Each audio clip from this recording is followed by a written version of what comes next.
Assembly, Committee Room 30. Okay, so good morning everybody and welcome to the 85th meeting of the Economy Committee and our first meeting of 2022. Some members will be attending this morning's meeting via Starleaf and our witnesses will be briefing via Starleaf. The meeting will be broadcast live when open to the public and a recording will be made available on the committee's web pages on the Assembly website.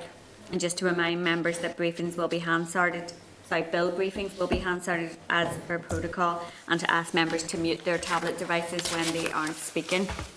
I'd also like to welcome to the committee team Aaron Pakenham, who has been appointed as a clerical officer to the committee. So welcome Aaron, and also to wish Sinead happy birthday, because today is her birthday. It's her birthday, Sinead, watching from somewhere. So moving on then to item number 1, apologies. We haven't had any apologies here? No. Okay. So item number 2 then,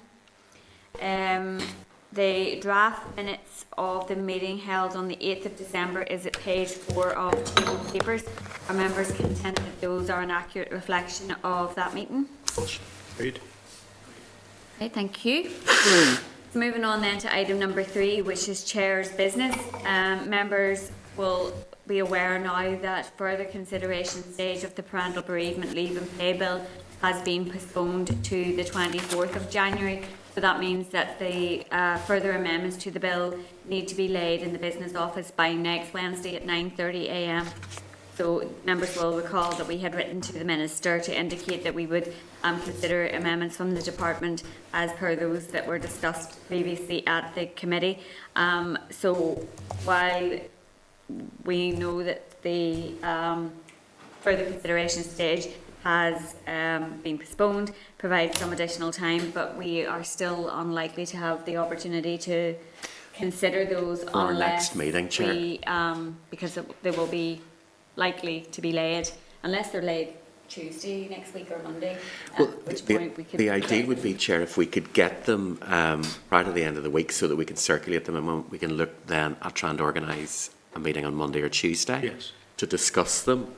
If they're not laid until obviously Wednesday morning next week, we'll not see them before the committee meets, so we can discuss them subsequently for the debate. Or the further consideration stage, but we won't have had the opportunity to sort of feed back to the department beforehand. So we're still pressing to see if we can get those so that the committee can have some input prior to the debate. Okay. And then just an additional item under Chair's business, members will likely have had very considerable correspondence around the High Street voucher scheme. And obviously we've been in contact with the department, with the Minister around what is happening in relation to the scheme. There's a response later on in our pack around a number of questions that the committee had previously asked, but the responses all basically say that they are considering the issues that have arisen and will look at potential remedy, but don't really set out what remedy is. So if we could seek some further clarification around they seem the to various be issues. Calculating numbers and metrics and so on, because the numbers have come out about specific issues, people who they know didn't get the card and so on. So I assume that's part of the discussion the department's having around what their remedy is to just find out exactly how many people are involved. But we'll put in a further request then today for more detail on that and how the appeal scheme will work and all those kinds of issues. I think we've asked before, we'll press again. Sure. Just on that point, I appreciate there's been a few issues with cards, and no doubt the Minister will come forward with some remedy to that, but I suppose I don't want to take away from the fact that the good work that card scheme did. You know, I've been having lots of business around Cookstown, Markerfeld, that area, and, you know, those businesses have seen the massive impact of that. You know, there's no doubt about that. So, yes, there's been a few issues with cards, but there's been massive impact, and if you inject over 140 odd million into the economy, it has to have a benefit. So, you know, whenever we look at the way other schemes is currently being rolled out at the minute, I think, to be fair, the High Street voucher scheme has went fairly well, considering the amount of applications in the first few days is now going to outstrip ultimately what is going to be trying through another scheme and the massive issues they have. So we can't, I suppose, deviate away from that, you know, and the benefits that it has to the economy, and we need to talk the economy up. You know, yes, no doubt the Minister will have to come back with solutions to that issue, but it has been a positive and a, you know, success. Chair, it might just worth reminding members, we have the Minister on the 26th and he'll talk about the scheme, and by that stage hopefully members will recall we talked about the ability to tell where it's been spent, the types of business it's been spent with, those kinds of metrics. Hopefully those will be finalised by then, so the Minister will be able to give more of an idea. Yeah, just on that as well, I mean, maybe I appreciate this is something where there's always going to be estimates rather than anything sort of exact science, but I suppose one of the other interesting things I think if we're probing on that would be, is there some level of assessment of what the multiplier effect would be? Because I know, I mean, first of all, I think that a lot of the businesses, I think, have operated on the basis of spend this and we'll give you such and such discount as part of that, or quite often the nature of the beast. I mean, I know maybe do might put it advertise. Maybe shouldn't actually mention them directly the firm concerned, but I know I'm wearing my £100, but I think to be fair, in getting that's it. It was a good deal more than what the £100 was type of thing on it. But I suppose if you like getting effectively the £100 as the initial part of that was an encourager, and I think with a lot of this will also be a level of multiplier effect. So I suppose it would be interesting to get. Again, I don't know what level of assessment is done within the department as to where they see from the point of view of businesses if there's the 140 million maybe directly has been spent via the voucher scheme, what the level of impact would be then. Chair, I think it's that those are fair comments, and we need to wait and see what both the economic impact and indeed the policy intent that was set out, how that was actually met, and whether indeed it was a reasonable policy intent in the first instance. All of those things need to be analysed.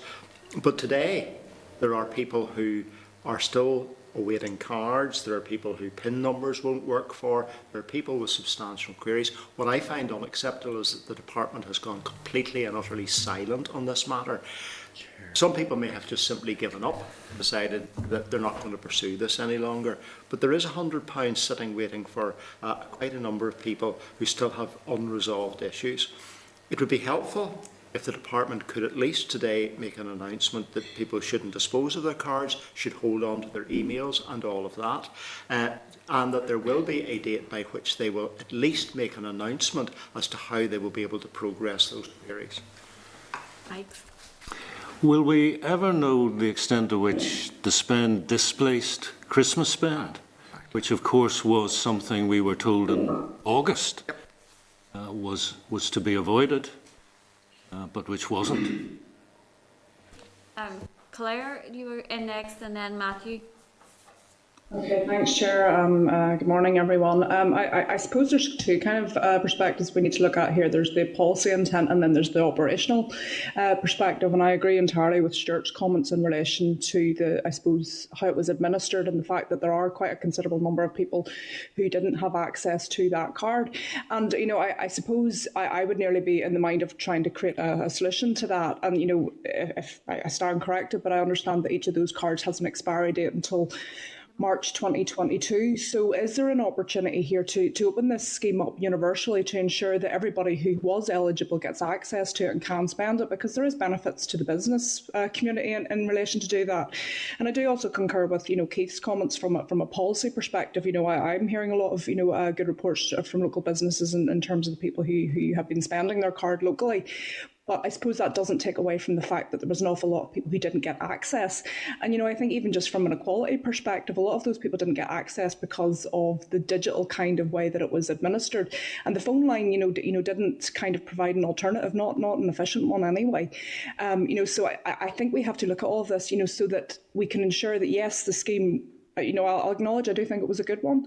But in terms of fully getting it out and ensuring that everybody has access to it, I think that's where we're at now. And again, I agree with Stuart as well, Chair, insofar as it's very frustrated as an elected member, as a MLA who holds the department to account, to not have any response. I was sending responses between Christmas and New Year, and just completely gone cold. And that's very frustrating for me to tell my constituents that. But also I think just from a perspective of the department and just not getting those answers. And I do appreciate they were overwhelmed. I know it wasn't a great time of the year, but I do think at this point we were promised answers in the new year. We were promised a review of that. We're now on the 12th of January and we still haven't heard anything. So, I'd be quite keen, prior to the Minister coming in, that they do announce something or give us some sort of plan that they hope to take forward.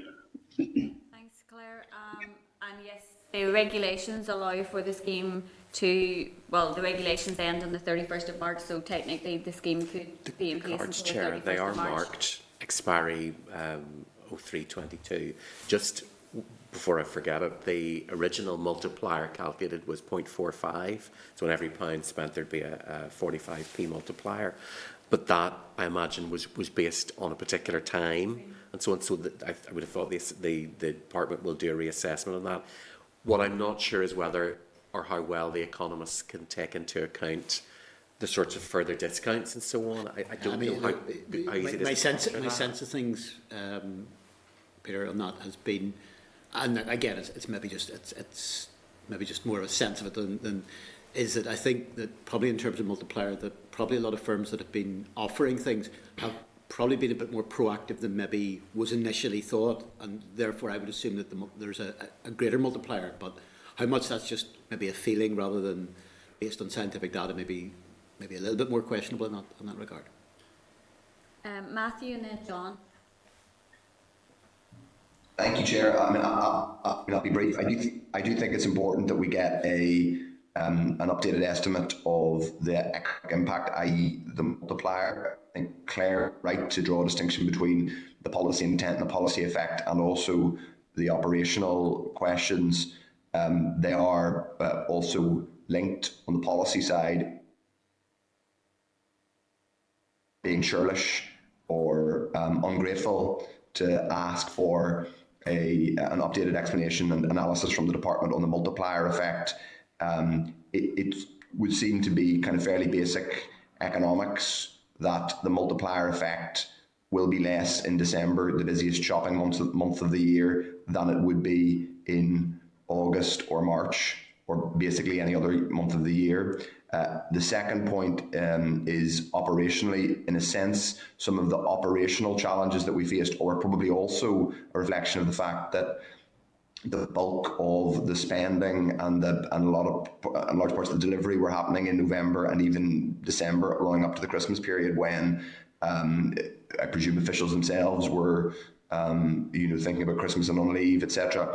So and that then had the challenge of the policy question of it being in December reinforced the operational challenge, because MLA's offices were getting last minute urgent requests from people in my case on the 21st, 22nd, 23rd of December, people asking, if DHL had their card, etc. So I think it is worth us having an update from the department on the impact of it being in December. That's not being churlish, it's not being ungrateful, nor is it to say that there wasn't a significant amount of work involved in delivering such a novel scheme. It's just to say that it's our job to analyse it and see how well it did relative to its intent. Thanks, Matthew. John, can we bring John into the spotlight, please? Yeah, thank you, Chair. And as Matthew says, it's the job of the committee to scrutinise, and that's what we need to be doing. While this was quite a significant spend, and that's the £100 is welcomed by everyone who received it, families and hard-pressed workers and shop owners and shop workers all appreciate the fact that this money was coming in and going across the counter and did have some economic stimulus. I think there are questions that remain to be answered. Firstly, I don't think it should ever have been the cornerstone of any economic recovery action plan. I don't think it has the economic impact or had the economic impact that some claim it has had. And the very fact that it was the main pillar of an economic recovery action plan suggests to me that there was no other ideas either from the Minister or from the Department in regards as to how we manage economic recovery. But that's for another, or part of the debate, but perhaps for another day. What I don't find acceptable is that, and Claire has touched on this, that elected representatives are being ignored when they contact the department or try to make contact in regards concerns raised by constituents. There has to be answers coming back on those things, on those queries. And one of the queries that has come to my attention over this last number of weeks is this. And if a proper equality impact assessment had been carried out at the start of this process, then I think it would have been identified then. A number of elderly people who contacted me, and when the department was responding, the department came back and said, oh, that person received an email on such and such a date seeking further clarification on their identity, but they didn't respond. And many of the elderly people have said to me, he says, John, I don't use email. I occasionally I would have it, use my email for certain purposes, but I don't live my life on email or think of ever going near email to check for messages. And that's the reality of many people's lives. So I think the issue of the quality impact assessment, the quality of it, has come to be highlighted. And as I say, if it had been carried out properly at the start, issues such as how certain sections of our society, in this case the elderly, and how they use communication tools would have been identified, and those people wouldn't have lost out on the £100 voucher which they were entitled to. Thank you. Thanks, John. Peter, I think a number of issues raised there, and we will go back to the department and seek clarification. And as you said, the minister's coming in on the 26th, so hopefully we will get some further information around the queries about the multiplier effect and the actual impact on the economy. But as the point has been made, there is the ability to extend the scheme's closure date to allow those people who either were verified and didn't receive cards, or who provided evidence for verification and never got any further response, or people who had technical difficulties using their cards, to actually get the ability to either receive the card and spend it, or spend the card that they have. Do that, Chair. Thank you. So moving on then to item number 4, which is the departmental briefing on the budget and January monitoring. So there's a clerk's memo at page 7 of our packs. There's a departmental briefing paper on the stage 2 of January monitoring at page 11, and then of stage 1 of January monitoring at page 18. Then there is the departmental spending review slides at page 25, and the draft budget for 2022 to 25 at page 38. Peter, just to clarify, are we doing the briefings together, or one briefing, Chair? One briefing, okay. So if we can bring into the spotlight, please, our witnesses, Sharon Hetherington, who's Director of Finance in the Department for Economy, and Joanna Park, who is Accounting Grade 6 in Financial Management in the Department. So if I hand over to yourselves to make an opening statement, and then we can open it up for discussion and questions. Thank you, Chair. Chair, I'm joined by my colleague Joanna Park, as you mentioned, to brief members on January monitoring and budget 2022 to 25. As members will be aware, the monitoring exercise, which typically occurs 3 times a year, allows departments to realign its budget allocation on the basis of emerging need. January monitoring is normally conducted under a 2-stage approach. However, this year the Finance Minister commissioned an additional exercise to identify funding to finance a fuel poverty initiative and other significant pressures. Members were provided with written briefing on DFE's response to the 3 exercises. I will outline the collective change to the budget as a result of these. I will briefly summarise the headline figures rounded to the nearest million. The total DFE resource DEL reduced requirements was 46 million, 16 million from non-ring-fenced DEL and 30 million from ring-fenced DEL. Most of this funding was released to meet the impact of the fuel prices as the increase in fuel prices, which obviously impacts the most vulnerable of our society, and other urgent pressures facing the executive as asked by the Finance Minister in his initial exercise. The 16 million reduced requirement in non-ring-fenced DEL was as a result of easements in a number of demand-led initiatives, namely traineeships and Invest NI programmes, and also the continuing high level of staff vacancies within the department. Regarding the 30 million ring-fenced resource DEL reduced requirements, the majority of this related to the Economic Recovery Action Plan. The interventions delivered under the Economic Recovery Action Plan have resulted in the economy being in a stronger place today than was feared a year ago. Therefore, rather than providing 30 million of funding for other economic recovery actions, the funding was surrendered to address the pressures facing the executive. In addition, DFE submitted 5 ring-fenced resource DEL reduced requirements to DOF, totalling 9 million. The 2 main areas were 5 million due to legal action delaying the closure of the non-domestic RHI, and 2 million to meet the additional costs associated with the outworkings of the protocol. DFE submitted 2 bids to DOF for ring-fenced resource DEL funding. The first was a 444 million bid for higher education notional student subsidy funding, and as this requirement is in line with other UK jurisdictions, all of which use the same statistical model to calculate the annual notional student loan requirement, funding will be available through specific Barnett funding.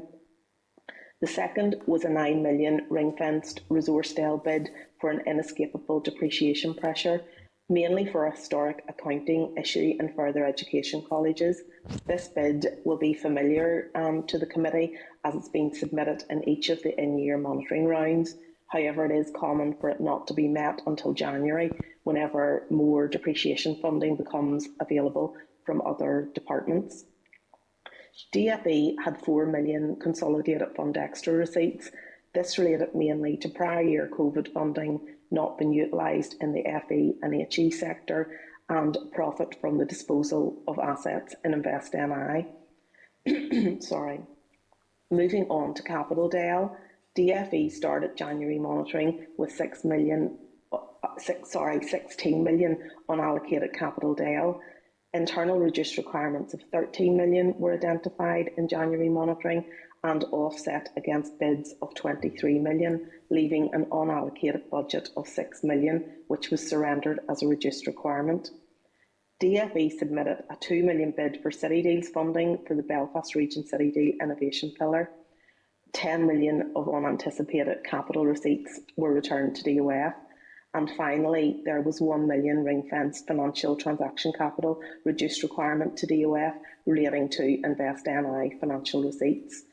Chair, that's a quick summary of January monitoring. Joanna and I will do our best to answer any questions members have and provide additional clarification.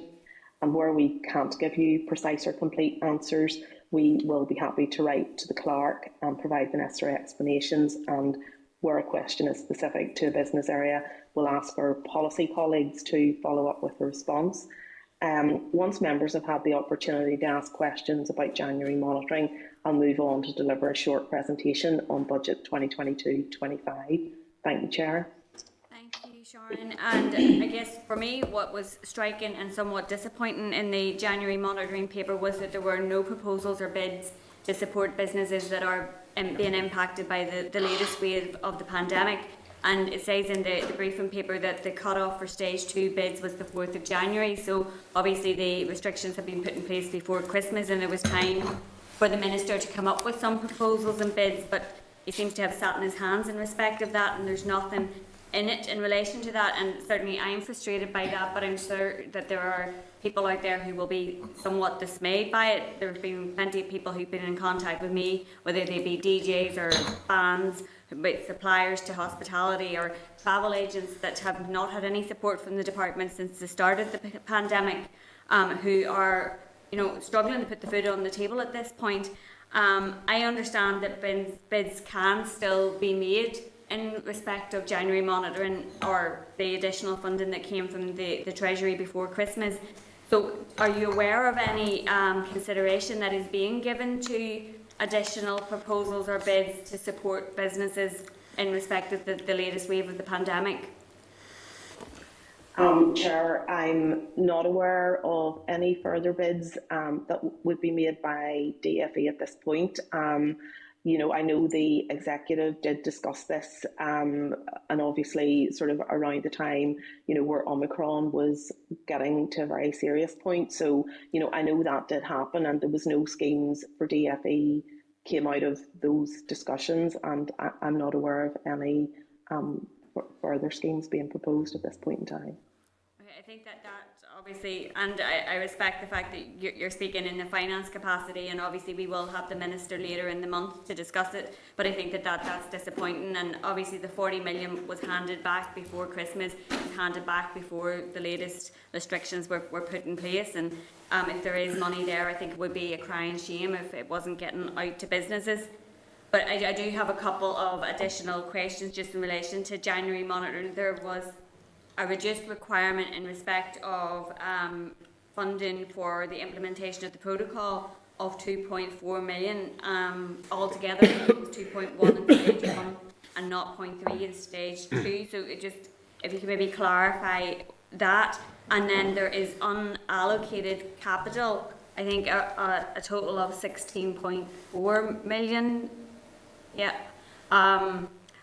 What, I guess, is it intended for? Because obviously we're coming near to the end of the financial year, and we wouldn't want to see capital being surrendered right at the end of the year where there's no ability then to spend. Sure. Well, the first question you asked there was about the protocol. So that is very specific and ring-fence funding that comes from Treasury, and it's allocated against very specific sort of lines. I think sort of we've referred to in our briefing, there's significant staff shortages within the department. So, you know, really, that's why that had to be a reduced requirement, because we weren't spending that funding on the things that we had agreed with Treasury. So, you know, that goes back to Treasury. That doesn't go into the Northern Ireland block for redistribution. In relation to the capital question, we have 6 million of unallocated capital, but that has been surrendered to the Department of Finance. If you remember back to October, we had, I think it was October, I'm wondering, we had said to the committee we had 16 million at that point, and there were 2 specific projects that we had that earmarked for. One of those looks like that will proceed, so that money has been allocated to it, but the other one wasn't able to proceed in this financial year, so it has been surrendered to the Department of Finance. Okay, thank you for that clarification. But just in relation to the protocol spend then, are there things that weren't done because they weren't able to be done, and is that why that money has been surrendered? Like, is there, you know, something that, in terms of business support or other measures that should have been put in place that weren't able to be done because the staff wasn't there to do it, and that's why it's been surrendered? So we might have to refer that back to policy colleagues. Joanna, I assume you don't have any further information. I don't, Chair. You know, it is in relation to obviously the staffing issue, as Sharon pointed out, but in respect of whether things were not delivered, it would need to be referred back. Okay, thank you. Sure. So is it Stuart first? Stuart, then Mike, then John. Okay, thank you, Chair, and thank you for that information. I will try and restrict myself to the January monitoring round because we're going to have a wider discussion on the budget later on. I'm particularly interested in the holiday at home scheme, which ultimately was not approved by the Department of Finance. Surely that has to have been known or recognised both by policy and finance officials that sum of money was not going to be used much earlier than January to allow it to be surrendered. To what extent does it, and indeed any of the other projects that you've had to surrender money in, that with wider discussion and earlier discussion could and should have been reallocated to other pressure areas within the department, as the Chair has indicated, those like support for business? I think we all have to recognise that when the Department of Finance put out its call for resourcing to assist in relation to energy bills, every department, of course, absolutely had to be open and honest and to support that call. But as a department, your first responsibility is to ensure that the resources that are given to you are being used to maximise everything within your own budgets and within your own departments. So I'm particularly concerned that in relation to the money that was in relation to the holiday at home scheme, some I think was at about £4 million being handed back. Why those? To what extent were all of the schemes and all of the issues that you've raised, to what extent were they scrutinised to ensure that they could have been used elsewhere? I appreciate some of them are absolutely dedicated lines of funds and can't be used in any other way. But surely the department, can you point us to the exercise that you undertook to ensure that before reallocating or handing back funds, that the department took a rigorous investigation to ensure the money couldn't be used elsewhere? Well, I think, I suppose to set some context, policy officials are working in a very dynamic environment at the minute because of COVID. All of our initiatives are subject to a business case, and with the holiday at home scheme, what happened with it was whenever it went through the business case process, it couldn't demonstrate value for money, and the executive weren't prepared to agree a ministerial direction to allow it to proceed. So there's always a balance with things, and it is incumbent on officials to make sure that business cases stack up and they are delivering value for money. Whenever the finance minister asked departments to look at within their finances to see did they have money that they could surrender that wasn't committed. I know that the policy officials, there was at that point in time economic indicators that indicated that the economy was in a better place. So a judgment was taken, therefore, that probably somewhere else needed that money. We were coming into the Omicron crisis. It looked like money was going to be needed for schemes. It is a judgment to get to those decisions. Just very briefly, what schemes? Because you haven't delivered any, and none have been proposed. The only scheme, as I understand it, is the scheme which the Department of Finance have come up with, which is a very narrow window of funding for a small number of businesses. But your department seems to not have come up with any schemes to support the broader range of businesses, as the chair has pointed out. Travel agents, people who fall outside the current Department of Finance scheme, bigger hotels and operations like that, all of which were drastically affected by and are continuing to be drastically affected by the current health situation. So, on the one hand, you say schemes, but what schemes?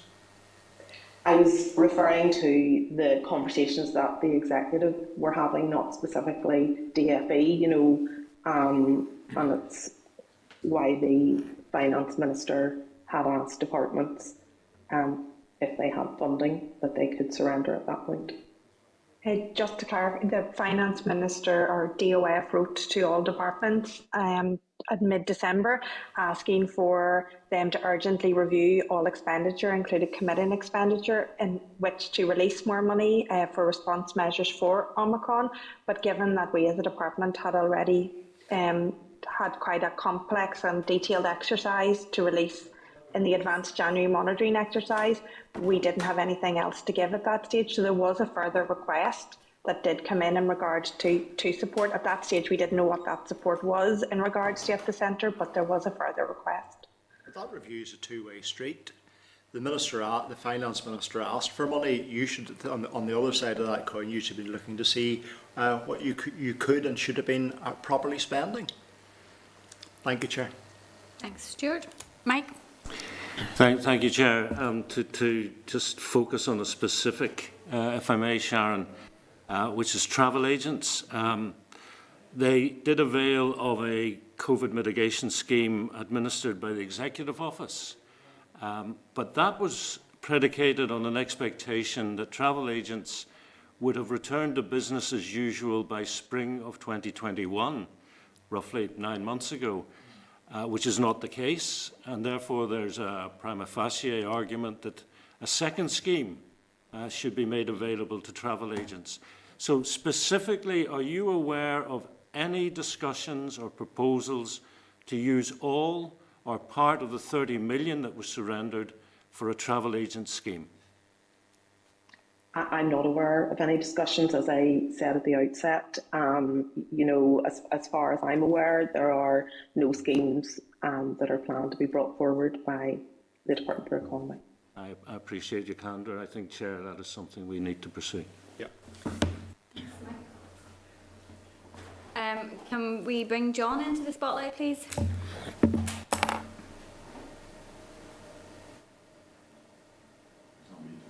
You're on mute, John, sorry. Okay, sorry, you hear me now, yeah? Yep.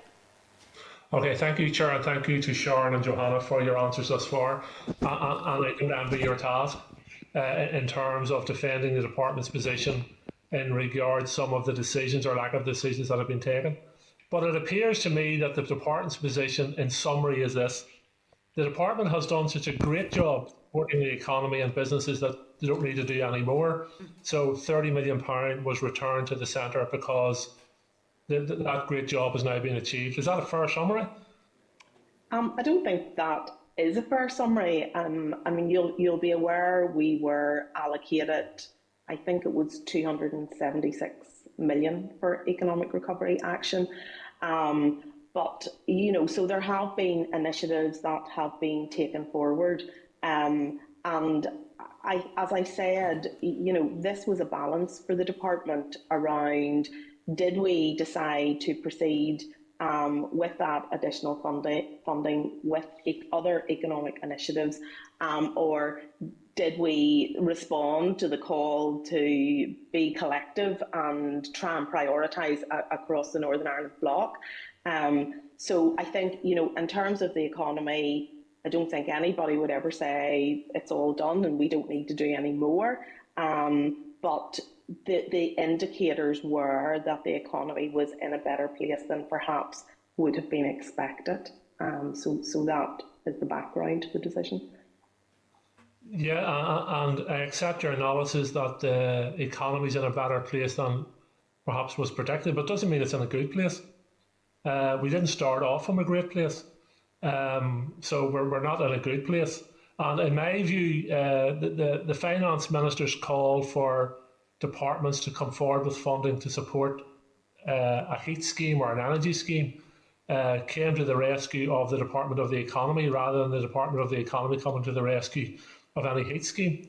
Because if you look at, and colleagues there have outlined, when you look at the hospitality sector, travel agents, the hair and beauty sector, hospitality, all those are crying out for support from government, and that government in this context is the Department of the Economy.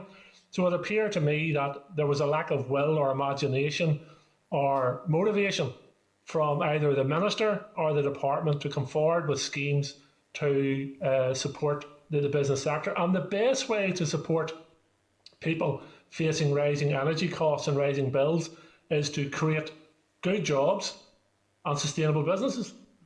And that's the Department of the Economy's responsibility. But the main point I want to raise with you is this. I don't see anywhere bids being made to support students. Students have been highlighting since the start of the pandemic that they're facing significant financial pressures. And many students have lost their part-time jobs or have had seen their hours dramatically reduced. When you see the hospitality sector facing the pressures it's facing, and particularly in nightclubs and all, where young students would have had part-time jobs. I suspect I know your answer. You're going to tell me that's a policy matter and you'll ask the policy area why no one bid. But am I right in saying there's no bid in the monitoring round or internal movement of finances in the Department of Economy to support students? And if not, can you tell me why not? So I think there was no bid in January monitoring, but there has been money allocated throughout the year to support students. There was funding allocated, Joanna will have the detail of this, but there was funding allocated for summer schools to help the universities and, you know, sort of to help students catch up. There was also money allocated earlier in the year to support the mental health of students. Joanna, do you have? Yes, I have the detail of that. So from the higher education perspective, there was 3 million for a summer school proposal, and that was to address the skills deficit for first year students. There was also additional money, 1.7 million, to put in place additional master's bursaries to offer the opportunity to exceptional students and those affected by the COVID-19 pandemic. And in addition, there was also £9 million for further education to provide safe learning environment, address their loss of income and support curriculum support. Again, very much in line with the summer school, that sort of gap in curriculum support. So there has been funding that has been provided throughout the year. Yes, but of the £41 million that has been handed back in this monitoring round, there has been no bid made or reallocation of funds to support students and to help them with the rising cost of living or with the loss of income as a result of them losing part-time jobs, etc. We can confirm no bid was made. Okay, that's disappointing. Thank you. Thanks, John. I don't have anybody else indicating in relation to... Sorry, Keith. Sorry, I always do that. No, you're grand. I have just a quick question. What has the department spent from the start of the pandemic to now, and how many schemes have you had? So in other words, what have you spent on schemes and how many schemes have you implemented and run? We'd need to refer back to give you the detail on that. I know that obviously this year we have spent we got 286 million from the Economic Recovery Action Plan, and we have obviously taken off the reduced requirements. That's bringing that down to 250 million. And last year, I think schemes in total were over 400 million. But again, we'd need to go back and provide that detail on numbers and to be more specific. Would it be good if you could, through the chair, just a little spreadsheet with the different schemes and the budget, or not the budget, but what was spent on them? Just a straightforward little table would be appreciative. Thank you. Thanks, Chair. Yeah, and I think we previously asked Peter for a breakdown of the Economic Recovery Action Plan spend. I think there's something in the pack later on, but it's not like a line by line. Yeah, no, I think it's slightly different from what Mr. Buchanan's asked for, so we put that request through. Okay, I don't have anybody else indicating now in relation to January monitoring, so if... Sorry, I think Matthew wants to. Hang on. Oh, hold on a second, sorry. I think Matthew's looking in. Oh yeah, there's a hand raised in Starlife.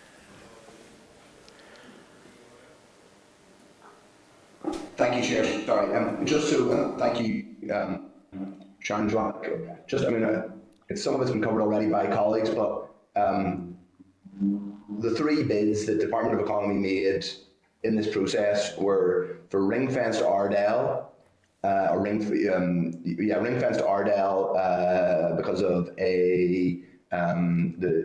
which is to cover the student loan subsidies. So it's not really a kind of elective bid. It's a kind of almost a mechanical function of what's happening with the student loan book. And then 9 million for depreciation, and then 2 million for city deals being drawn down, which is kind of that's a response to the city deals thing being said. So am I right in thinking those are basically the three bids that were made by the Department of Economy in this round? Yes, that's correct. Would it be fair to say then that all three of those bids are in response to either to events or to things happening elsewhere, as in they're not really elective bids, they're bids determined by events? They absolutely are. You're quite right. The student loan subsidy, it's really calculated using a model with a set of economic assumptions. Obviously, the pandemic affects those assumptions, but the model is it's a model from England, and the other jurisdictions really use that. And it sort of with those assumptions, it gives you the number that it estimates you're going to need. So it's quite mechanistic that bid. The depreciation bid is as a result of the move in FE colleges to NDPB status. So it dates back a number of years, and it just means there's not enough ring-fenced L for depreciation in our budget. So we always bid for this. And the city deals one was a revised profiling, I believe. So we have then effectively bid that are a result of depreciation, a kind of an accountancy exercise. Both 1 and 2 are kind of effectively accountancy exercises, and the third one is, as you say, a reprofiling. So to reinforce the point, there were no proactive policy bids with any policy intent from DFE? No, there weren't in this monitoring round. Okay, thank you. I think I would just reflect the disappointment that others have expressed that that given the situation that several business sectors, hospitality, travel agents, some freelancers, particularly in the arts and creative industries, and indeed students are facing, that it is extremely disappointing that the 3 bids made by the Department of Economy in this round, understanding and acknowledging that there are other pressures across the executive, and it's always important to have a sense of collectivity, but it is still very disappointing that there was no proactive policy bid made by the department, and its 3 bids were simply effectively accountancy exercises. Thank you. Thanks, Matthew. Yeah, so I think we can now move on to the budget briefing, Sharon and Joanna, if that's okay. Okay, thank you, Chair. Chair, there was a slide pack sent to committee members, so I will just give a short presentation going through those slides. So the slide pack sets out an overview of the financial position of DFE based on the Finance Minister's draft budget for 22 to 25. There's a lot of detail in the slides, some of which I will focus on more than others. However, Joanna and I are happy to expand on that detail if required at the end through questions. So if we move to slide 2, which is titled Headlines, it really just tries to set out for the committee the sort of key issues. So while the draft budget proposes additional funding of 31 million, 41 and 40 over the 3 years for DFE, this must first be used to offset the 2% baseline reduction that's part of the draft budget, which results in over 16 million from each of the 3 years. And then we need to fund executive commitments over the 3 years from that additional funding as well. So when you look at the net gain, it results in just £11 million in year 1, 21 million, and then 20 million by year 3, which is an increase in year 1 of 1.8% and 1.2% in year 2, and a slight reduction of 0.1% in year 3.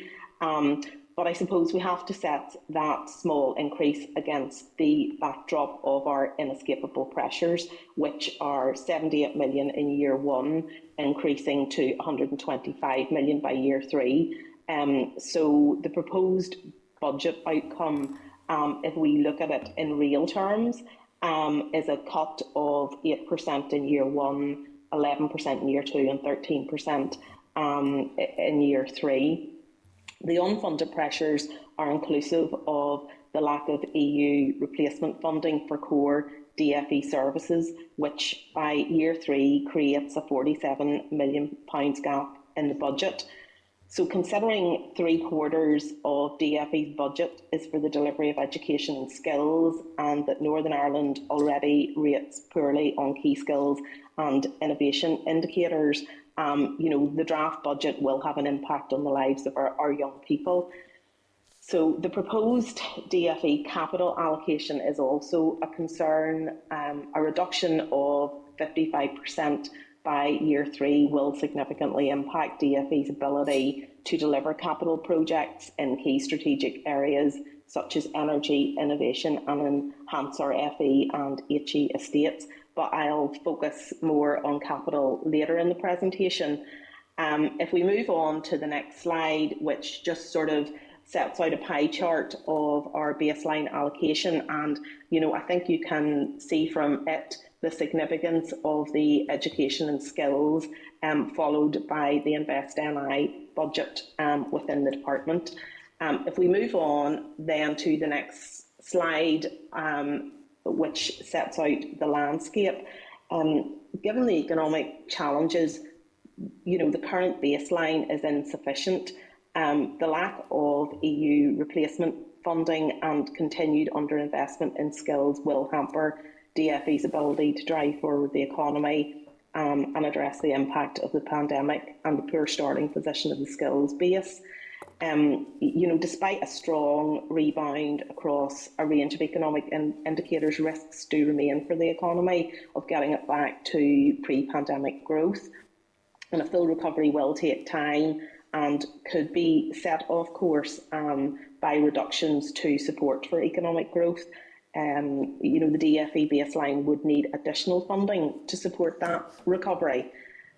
On the loss of EU funding, DFE funding will decline during the budget because of the lack of replacement structural funding for core DFE services. So apprenticeships and Invest NI innovation alone will create a gap by year 3 of 47 million. So by not addressing the loss of structural funding, the proposed budget is really disinvesting in those skills and innovation areas. And this will impact our young people and widen the skills gap and detrimentally affect employment levels. The next slide, still on the landscape, but focusing on education and skills. As I've said, Northern Ireland already rates poorly on a range of key skills and innovation indicators, and over the last decade, investment in education and skills has fallen significantly. Analysis drawn on the Treasury's country and regions analysis found that public sector spending on education in Northern Ireland has fallen by 14% since 2010-11, measured in today's prices.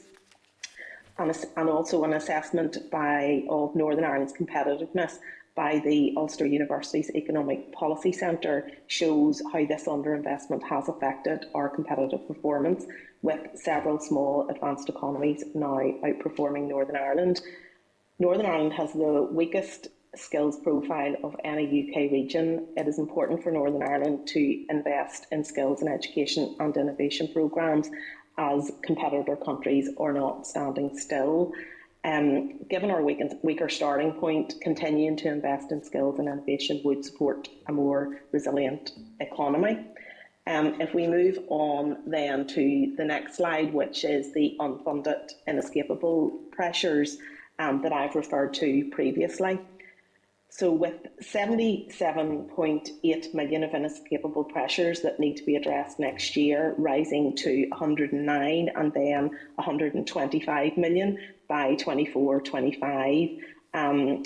These mainly relate to the loss of the structural funding, also various pay and price pressures across the department and sectors within it, and also the financial tails of previous COVID support initiatives.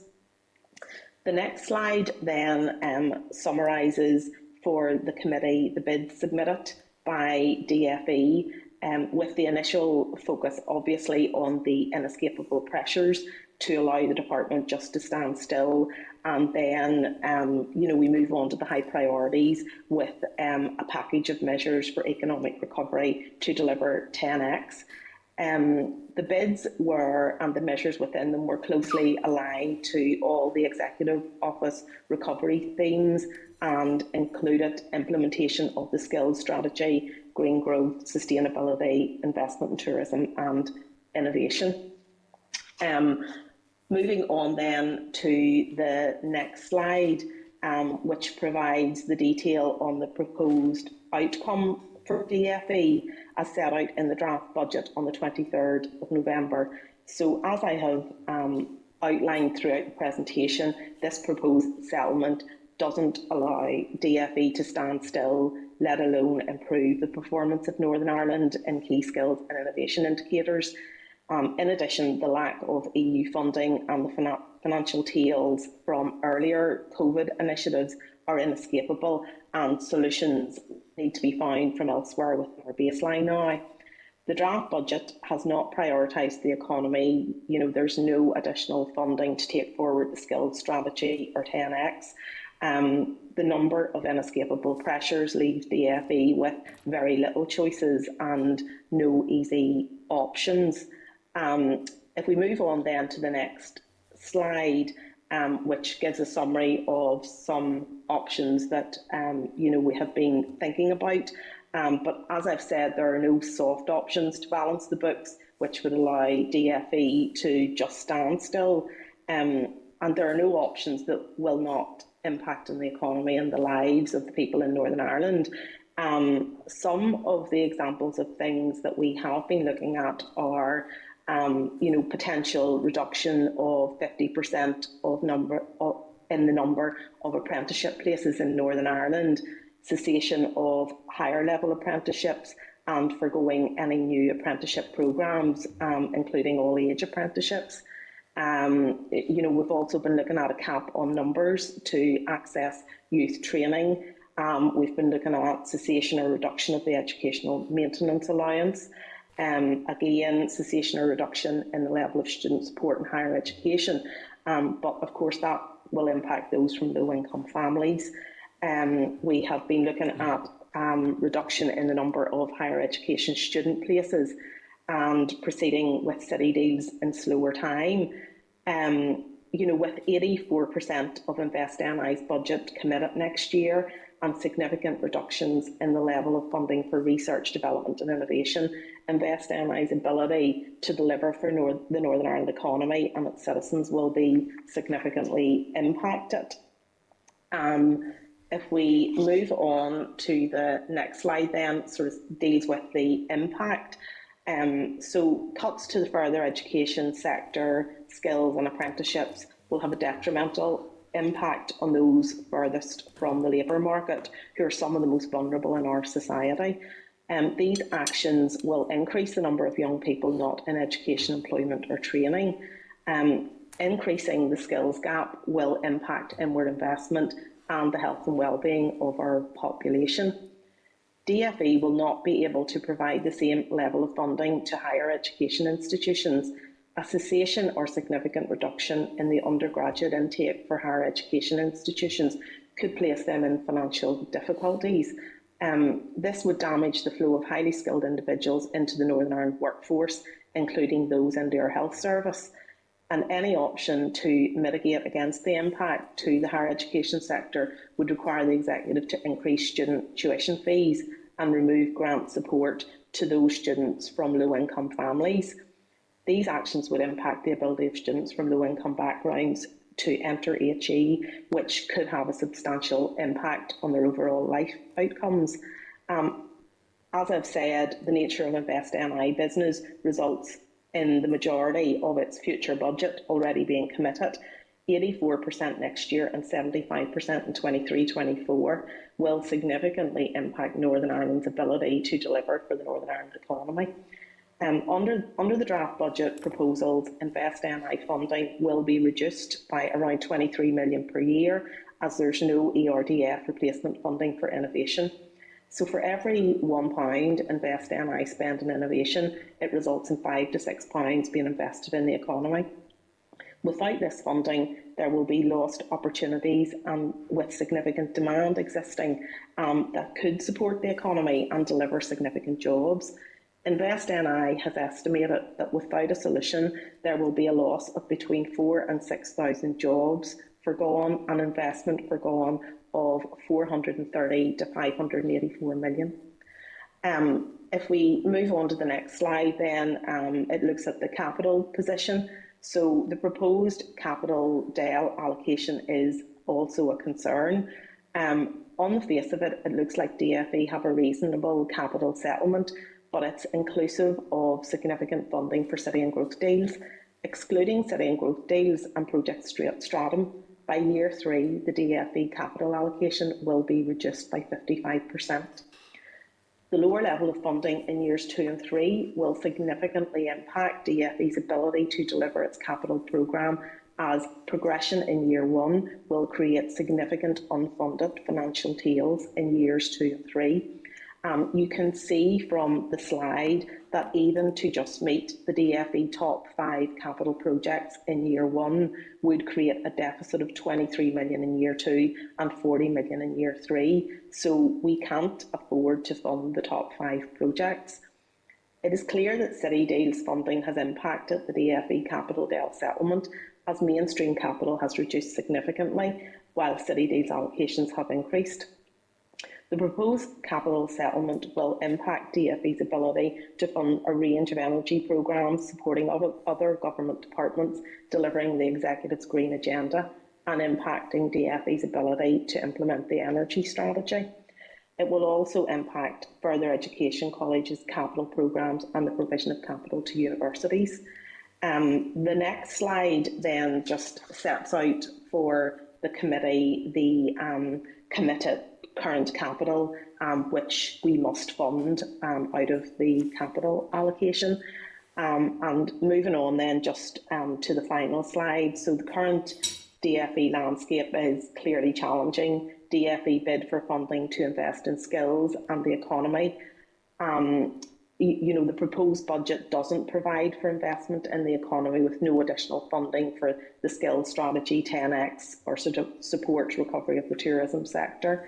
The need for replacement EU funding will significantly impact upon our young people, widening the skills gap and detrimentally affect the employment levels, impacting the economy's ability to recover from the pandemic. Chair, that is the end of my presentation. Joanna and I are now happy to address questions that members may have. Thank you. Thank you, Sharon, for setting that out for us. And I think it's important, I suppose, to set out at the start the context for the, as set out in this presentation, 2% baseline reduction was the executive commitment to invest in health, and that was something all parties agreed with. I think the 65 million a year loss of EU funding, I think there will be a lot of people, myself included, who think that the Minister has a brass neck to be complaining about loss of EU funding and the lack of replacement funds, when all along it was warned that we wouldn't receive the same level of replacement funds after Brexit. I think there's some responsibility needs to be accepted for the Minister and his party in the role that they played in that. In relation to what has been set out in respect of potential savings, and you rightly says there are no easy options, but in a department with the remit as wide as this department, that the only place that is being targeted for savings is skills and business support, when there is, as is set out in the presentation, more than ever a need to deliver innovation-led growth. When skills underpins the Economic Recovery Action Plan, it underpins the 10x recovery. If I was cynical, I would think that the Minister is going for maximum reaction with this. And I would wonder, is that the only savings that were modelled as part of this exercise, or can you indicate if any other exercise has been conducted in relation to this? And again, I would go back to the fact that 276 million was allocated for economic recovery action this year, and 40 million was handed back in respect of not being able to spend it. So, there's question marks over the kind of planning in respect of the budget going forward. Sure. I think the first thing you touched on there was the replacement funding, and I think the issue for DFE is that historically, decisions were taken at a Northern Ireland block level that some of the core activities that EU funding would be used for them. Northern Ireland did fund its apprenticeship programmes through that EU funding, and the routes to get access to replacement funding, such as things like the Shared Prosperity Fund or the Community Renewal Fund, don't align to what we were using our EU funding for. That definitely has created an issue for DFE. I think in terms of your point there about the savings, the slide with the pie chart on it shows for DFE the amount of funding that is tied up in skills and education, and then, secondly, invest NI. All the other bits of DFE are reasonably small by comparison to those two. It probably, whenever you're looking at the numbers and the extent of money that you need to find, those areas we can't avoid touching them because of the amount of spend. 3/4 of the departmental budget is in skills and education. So you also asked about savings that were modelled. I can confirm that what's on the slide is the options that were looked at. I would also just say at this point, the Minister hasn't agreed any of those. I mean, we are just in a position where we are looking at what our options are, but really, for me, a priority is to get to a balanced budget for next year. So we need to look at our inescapable pressures. But I think whenever you look at where we spend our money, I think that tells a story as to where we need to look to. Thanks, Sharon. And I suppose there is an important point there in relation to the Shared Prosperity Fund and what is essentially the British government undermining the executive and the assembly in terms of where it directs its funding. Has there been any progress? And I probably know the answer to this before I even ask it, but has there been any progress in discussions with the British government in relation to how that fund is administered? Because we have a significant level of correspondence in our pack this week in relation to the ESF programme and the lack of match funding for that programme. And the department so far is saying that organisations should look to the Shared Prosperity Fund, but there isn't really the ability to ensure that that's going to be administered in a timely way or to align with the priorities that those organisations and the department want it to. So has there been any further progress in that respect? So, I accept what you're saying around the Shared Prosperity Fund, and I think one of the really good things about, sort of the EU funding for those sorts of groups had been that it was multi-year, and we don't have that flexibility within the I suppose the budgetary mechanisms that are set by DOF, but ultimately Treasury. In terms of has there been progress? DOF were very keen that they led that from the centre, sort of obviously having responsibility across the Northern Ireland bloc for funding. So that is something that DOF officials have been progressing, but I may be wrong, but I'm not aware at this point in time that there has been any progress on that in terms of flexibility for the executive.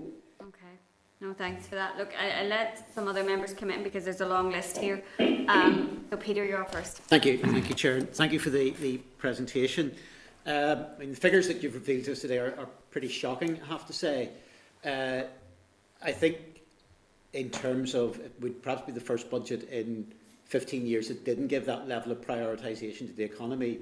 I suppose as a wider assembly and an executive, rightly we've looked to protect people at the financially the bottom end of society in terms of welfare. But obviously the strongest way that you can protect people in welfare is to have a vibrant economy which creates jobs.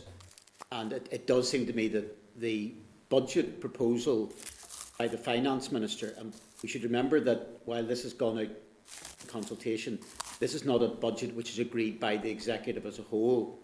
It is not one that's been signed off on or supported by the executive as a whole. So the Finance Minister's budget, in terms of the implications, you highlight that on the resource side, we're looking at cuts between 8 to, I think, was it about 12.5% over the 3 years.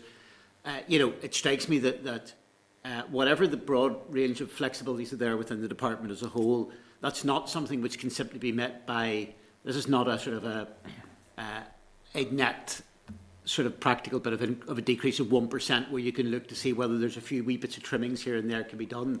The scale of this, and particularly you look at the capital side where you're looking at a potential 55% cut by year 3, are such that they can't simply be met by those. Just in terms of a couple of questions then,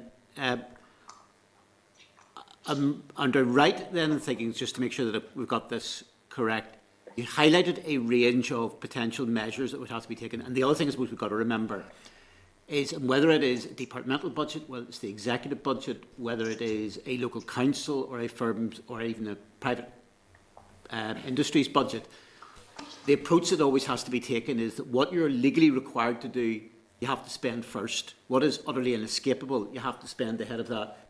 And then a range of very good things and virtuous things have to then more or less meet the remainder. That's legally the position, so there's a limited amount of opportunities. But the range of potential cuts that you've mentioned in terms of, be it apprenticeships, EMA, etc., first of all, right in saying to meet the gap, it would be a question of all of those together would have to be put in place. This isn't a menu of options for cuts. This is, here collectively are examples of the things that would need to be strung together cumulatively. Each of them and all of them would have to be put in place. Is that, first of all, is that correct? So I think it's probably fair to say that we're still working through the detail of this.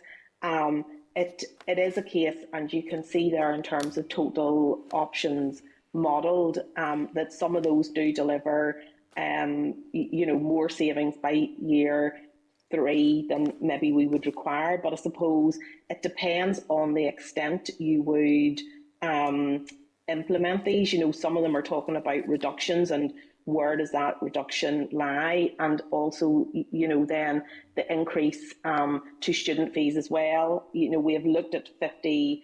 That can be a different percentage. And I suppose, given how significant the budget is for DFE, we are still really teasing through those options. Joanna, is there anything else further you want to add to that? I suppose just to mention in regards to the cuts that you did mention, that 12.7% by year 3 only allows DFE to stand still, and there is there's an acceptance within the department, as you can see from the landscape, that it needs to be improved. So whilst that allows it to stand still, some of the options Sharon was referring to, some of those numbers are coming in slightly higher, but that would allow then for that money to go towards other initiatives that would align to the department's priorities. And also, obviously these things are completed at a point in time in regards to the savings. There are a lot of actions and a lot of work before any of those could be taken forward. So you may not get, the full amount in, the one financial year, but you'll get it perhaps in the second. So it's always worth to sort of, plan for things like that as well, because timelines can slip. Yeah, I understand that. I understand that you can make tweaks and variations on, how far, how deep things go. But I suppose, sometimes you hear other examples, maybe at national government level, either through, say, additional funding or through cuts. They'll talk about, maybe the UK-wide context, they may talk about 20,000 extra police officers, or 5,000 extra teachers, or 10,000 extra nurses. And quite often a particular amount of money will then be projected as a thing saying it could pay for A, B or C. But I suppose the point I'm making is that in terms of, while you can vary about in terms of some of the projections that you've done on how deep you go, it's a question of that these, if that was the final outcome of the budget, while you can vary that about slightly, this would be a question of all of those aspects would have to be done. It's not a question of saying it's apprenticeships or it's EMA or it's level of funding to invest in or it's the higher education numbers. It's a question of by the look of things, all those each cumulatively would have to be done. Am I interpreting that correctly? I think that is broadly correct. I think we've made our point around the scale of the individual options, but it absolutely is not a case of, if we just cut funding to higher education student places, we will be okay and we don't need to do anything else. It will be more than that. And just then to clarify then, just in terms of where things are, just if we can get this in terms of the practical qualities on this. And again, if some of these you've got the direct numbers, that would be good. If it's a question of you need to get us the numbers, I think that would be helpful. So we're looking at, I suppose, in terms of this. So on this, in terms of the mulled options, it would be ceasing any new business invest NI. So that would mean presumably, effectively that either new markets or potential sort of new companies wouldn't be able to be supported by Invest NI. Is that correct? So I think, as I outlined to you, the way Invest NI operates, 84% of next year's budget is already committed. So, they would have limited scope to take forward new business. But I suppose, what we would be seeking to do is make sure that within Invest NI's reduced allocation, that they had prioritised that against, sort of the things that will give the best outcomes. But, there is no doubt it will impact their ability to take forward business. Okay. Then in terms of the numbers, reduction in higher education student places, whenever we talk about the 6,328 FTEs, is that reduction to that or by that, or what's the actual implication in terms of numbers on student places? Joanna's more over the detail of this than me, but it's reduction by 6,328. So there are, obviously that would be in the 22-23 cohort, so that would be based on that from September 2023. To September 2022, but obviously as time goes on, if that was pushed into September 2023, that would move across one, but that is in relation to basically less places for higher education students. And in terms of 6,328. And how much would that, in terms of from a reduction point of view, if that's reducing by 6,000, how many? What's the full-time equivalent at present in terms of that would be funded? There's circa 30,000 students in higher education, but I don't know the split of that across year groups. So obviously, going into 1 year, that level of cut would be large. Okay. I can get you more detail on that. We can get the statistics, and that would be helpful. 50% again. 50% increase in student fees. Again, just if you remind me of what the level of support is at present, what would that mean from if we call it Joe's student in that regard, what would that mean, a 50% increase in terms of the amount that they would be then having additional to pay? So that would be an increase. I think the current student fee number is around 4,500, give or take. So that would be the increase of around 2,000. Or 2,200 roughly? Yeah, okay. Yeah. And again, in terms of the reduction in apprenticeships, obviously you're talking about a 50% reduction in apprenticeship. What does that equate to in terms of numbers on the ground, in terms of reduction of apprenticeships? I don't have the numbers at hand on that, but it's worth pointing out that obviously you talked about committed expenditure at the start of this, and we will have we have contractual commitments for some of those already with stakeholders, so that won't actually come into the final year, as you can see from the chart, but I can get you numbers on that. No, that's okay. Look, again, probably I appreciate that some of these elements of details, because it's drawn down into that, or maybe things a little bit unfair just to be thrown directly at you. So probably some of these then, if you don't have them to hand, be grateful if you could write to the committee. And again, in terms of the cessation of educational maintenance allowance through the department, again, do you have figures on how many students that would impact in on?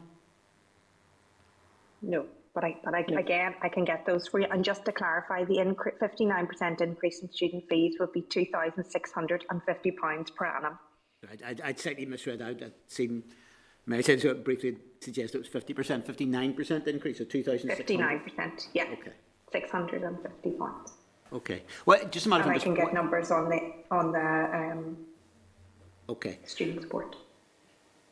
And again, presumably, if we're looking at, you can put slight levels of variation one way or the other. You could have a slightly lower figure or a slightly higher figure on that basis, but that kind of gives you the ballpark, really, in relation. Yes, and there are, you can, rather than cessation in some of these could be reduced by 25, 50%, and, obviously to have the student support grant, the amount that you would give out would deliver 25.5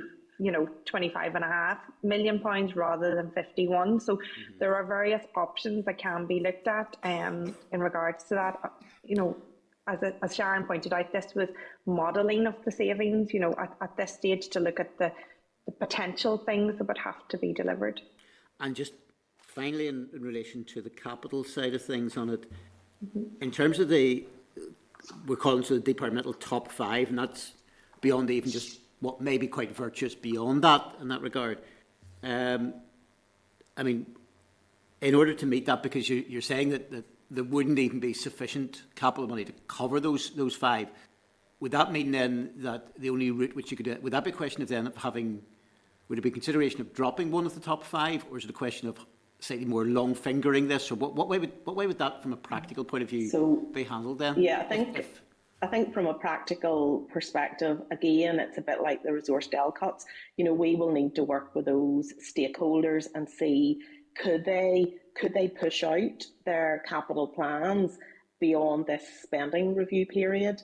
You know, to see, I suppose, you know, can we spread our money? But, you know, with a 55% reduction to capital, it's not really possible to just sort of take a bit off each of them and it will be okay. The extent of the cuts are really in the category of having to take decisions to do something or not. And presumably, and I suppose the really important part of capital is most capital is multi-year. So committing to something in 1 year can really, you know, so if you don't have enough funding across your 3-year period, it really impacts the ability of what you can deliver in year 1. And whilst you can deliver some things in slower time, again, that has an impact also. No, I mean, look, I think there's a couple of things in relation to that. I mean, clearly, you're not in a position, depending on circumstances, really, largely a lot of capital projects, simply to elongate in terms of the, you know, particularly if you're on site, you can't exactly, well, we're going to do a couple of bricks today, or whatever, I tell you what, we'll leave it till tomorrow. And that's maybe slightly facetious, but presumably the added complication with that is also for some of those capital projects, as we've seen with very big capital projects where, not because of perhaps any great intent by executive or departments, where we've seen scenarios that for various reasons, maybe through legal challenges or whatever, or procurement issues, where something hasn't been able to hit the timescale that it was originally intended for. And then one of the issues is you then come back to a start date, which is a year or two after when it was originally, and you then find additionally there's the added complication that there sometimes can be quite a large inflationary impact on what it would do. To take an example of probably the largest capital project, which I think the executive has committed to, if you take a look at because of a range of factors at times down the years on the Struhl campus, for instance, in terms of, but the fact that, be it through some procurement issues, legal issues, etc., those things have maybe not been in the position to move as quickly. You then find when a revision is then green-lighted a year, 2 years down the line, that actually there's a large additional cost because building costs have gone up, inflationary costs, and that will also mean then that actually the projects which are getting delivered, even if they're eventually delivered, may well end up costing a considerably more money than they were originally scheduled for. Okay, thank you, Chair. Yeah, I think that's a fair point, given where we know we are with construction costs currently. So can I just ask, what's the inescapable pressures? What were they for this year? Because I note that even in the January monitoring round, there's inescapable pressure bids. Do we have that in front of us? No? Are you talking in respect of the resource del or the capital del? Yeah. Sorry, the running costs or capital, sorry. The resource. I think there was a number of smaller pressures this year, but I suppose a lot of our pressures would have been dealt with at the start of the financial year. We're carrying forward, obviously, pay and price pressures, and obviously the loss of EU replacement funding didn't come into this year. So at the start of this financial year, we were faced in the budget settlement with meeting our pay and price pressures, which we did through our initial settlement this year. Thank you. Stuart? Thank you, Chair. Maybe just before we look at the 22-25 budget scenario, can you tell us when you're going to sign off the 2021 accounts? So we are working with the audit office. The accounts took longer because of the number of COVID interventions that we have. So we continue to work with the audit office and, you know, hope to get those signed off. I would say, I would like to think they would be signed off in February, but obviously, you know, there's a number of different parties involved here, so it's difficult to give an accurate estimate. But, you know, I think the audit office and ourselves are both very focused on the fact the accounts are late and, you know, we do need to get them signed off. But out of 10 reporting areas for government funds in Northern Ireland, you're the only department that has failed. Others all achieved within the deadline. The deadline is the 15th of November last year. So can you tell us why there's now such a delay and why the accounts will not be signed off until February? Well, the reason why they won't be signed off until February is because, you know, the process of getting them signed off and including the audit of that was more extensive and elongated than would have been before COVID, you know, where they were typically signed off pre-summer recess. So it's just been a process of, you know, the auditors reasonably have had to audit all that additional expenditure. You know, some of those schemes were new. So it's just that process has taken longer. Would that be longer than other departments who've had to go through exactly similar processes? I mean, I think the Department of Finance were third or fourth in the table. I mean, they had massive additional COVID pressures on them, and yet they've managed to get their accounts complete. Are there any issues that you want to highlight to us in the accounts that are causing concern, or is this just simply a matter of a logjam? I think it's just a matter of the Department for Economy did have a significant number of schemes, and the auditors have, you know, rightly gone through that process, and there's been a process of engagement that is, you know, still in place, and, you know, we're all focused on getting the accounts signed. Okay, well, I think that's a topic that we will need to come back to, Chair, because February of 2022 is a very long way from the 15th of November 21, and there was a legal obligation on the department to complete the accounts, and every other department has done so way in advance. I think the latest was sometime around the 3rd of November for other departments. So it's an area of concern, and I think you need to be aware that the committee will want to revisit that. Going on then to the budget pressures and issues that are raised between now 22 and 25. The Chair and others have made reference to, for example, the EU funding. But surely in scoping out the department, and we're looking now at a budget for 22 to 25, I guess going backwards there will have been previous budget landscaping situations. Surely going right back from day one when Brexit was mooted as a potential outcome for the United Kingdom,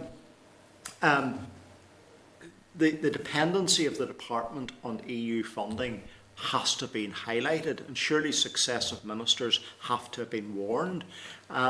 Is that the case?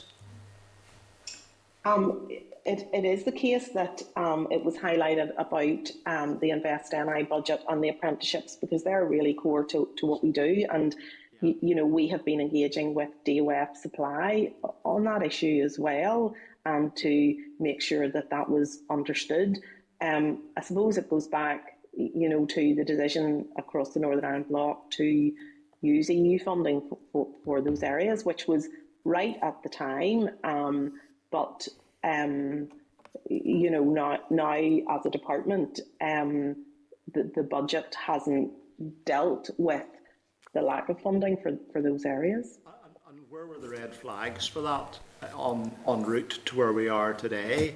Why have we had successive ministers telling us the benefits of Brexit and never telling us how one of their flagship and most important areas of funding, the delivery of apprenticeships and skills and training in Northern Ireland, was going to be abandoned as a result of Brexit?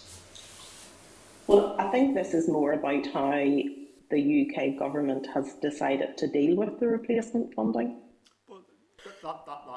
That is the case, and they have, and we've been all badly let down in respect of that. But your department, the Department of the Economy, surely has to have been pushing forward with alternatives and providing those warnings.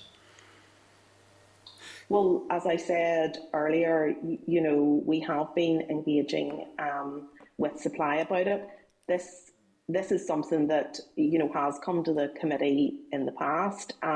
If the committee remembers back to last year, we had a bid met from the Department of Finance that actually allowed us to elongate our EU funding to help mitigate that risk. So as a department, we have highlighted this. Yeah, Sharon pointed to that. Last year, by making the bid that we did and putting forward the evidence, we have been able to protect the position of the department in the next financial year, not completely, but to the best of our own ability by getting that funding last year, using block funding rather than the European funding, which has given us the extra year in the next financial year to fund, well, at least partly fund those two core services. And that is certainly welcome, but last year wasn't day one of Brexit, so we've seen a lot of this coming along for a long time. Just looking at the unfunded and inescapable pressures that you've set out for us, there's two things on that sheet that sort of kind of jump out at me. One is City Deal programme support, and we're saying that the pressures are 2.3 million a year for the next 3 years. Why is City Deal not wholly funded by the UK government? Why is there any pressure on us in respect of that? You could trip over government ministers every time City Deal is mentioned in Northern Ireland. Michael Gove came to Mid and East Antrim and had a dinner and presented everything to them, telling them how fabulous City Deal was going to be. But here we are having a burden now. That is the City Deal, the running costs to deliver the project. So that is what has been estimated as additional expenditure that would be needed in order to deliver the profile of projects through the Department for the Economy.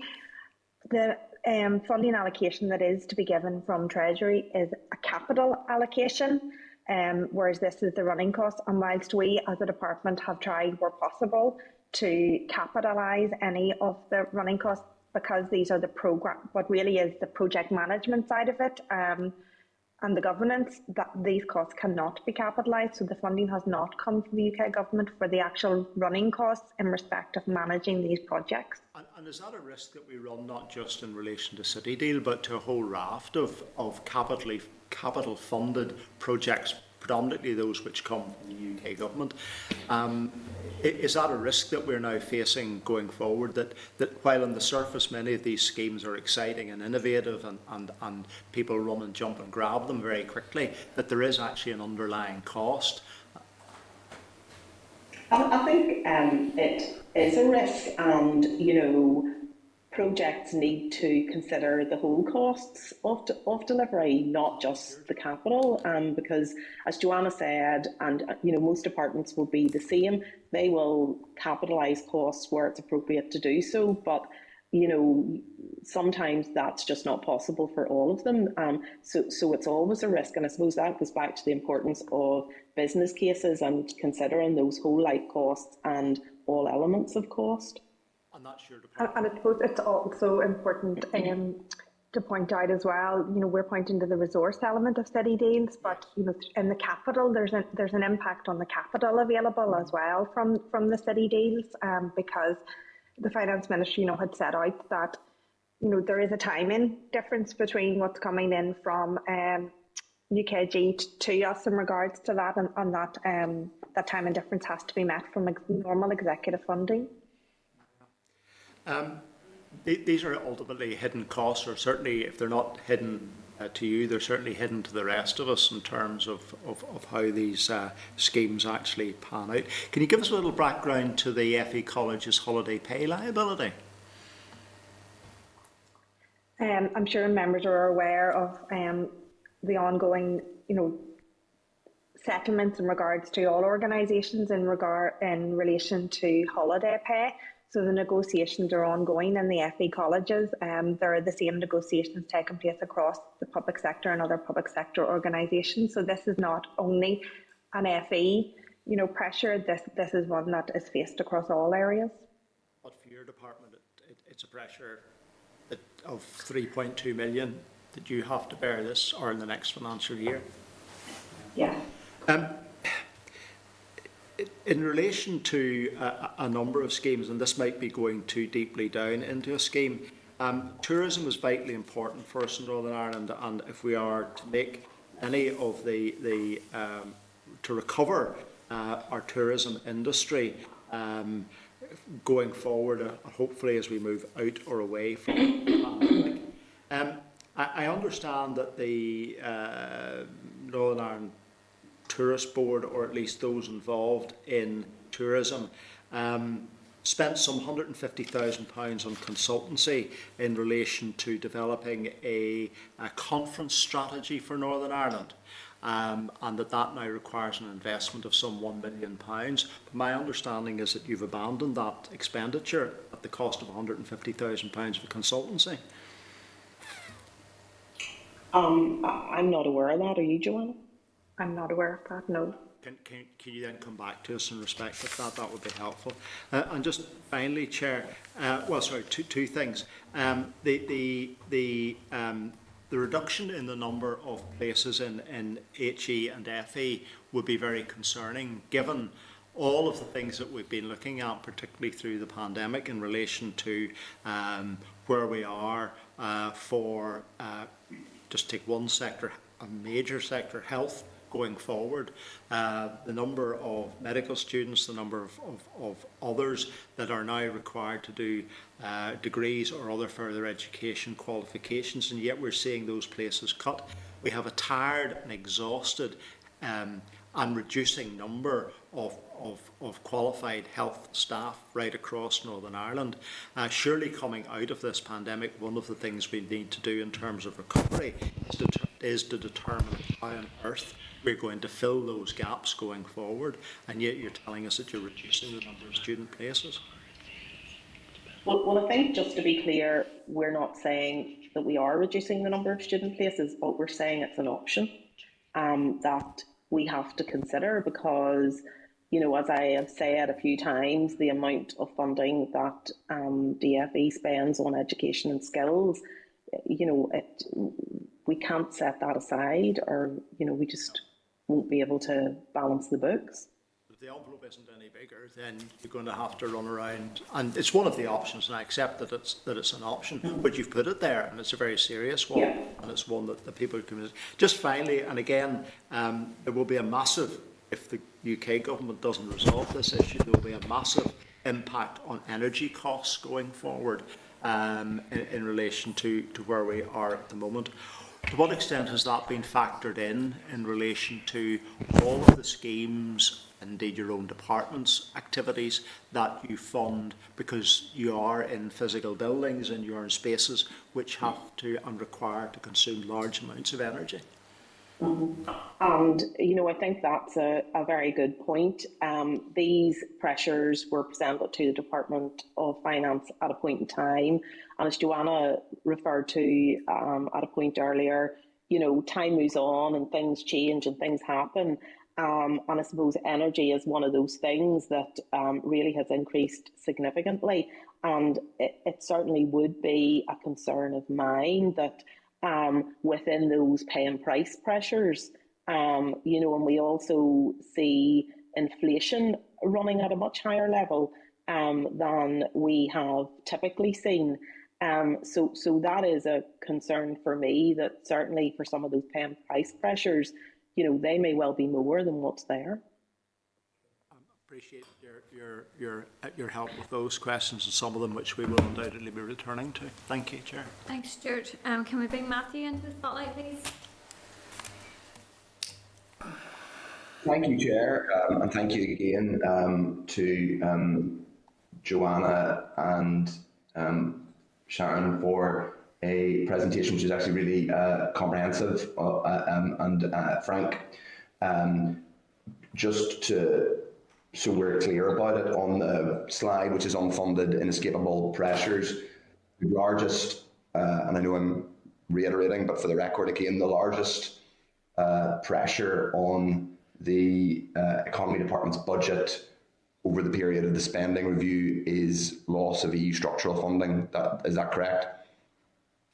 Yes, that's correct. And the global, i.e. the total loss, is just over 100 million on the scorecard you've given us, the 3 financial years. It's okay. So that 100 million is is a 100 million loss over the course of the 3 years. What is the total cash increase? Could you remind us in Ardell over that period?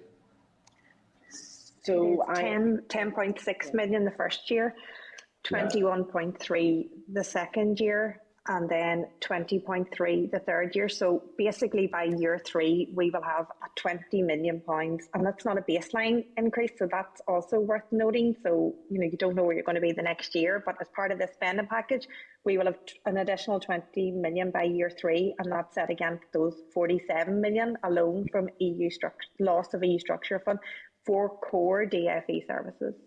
So this is core DFE services. So and when you say core services, that means does that mean that that's not the totality of the EU funding that's lost? It's just that which is for core services. What is the totality of EU fund? Do you have the number for? That's a really useful table in the. Yeah, EU funding comes in obviously as a multi-year, but on average, what would flow through DFE in an average year of the previous programme was around 65 million. So that would include the ESF support that would go out to the third sector. So and some of that has been replaced by UK government funding, but this table shows us just the loss of funding for core services, not all of the loss of funding. Yes.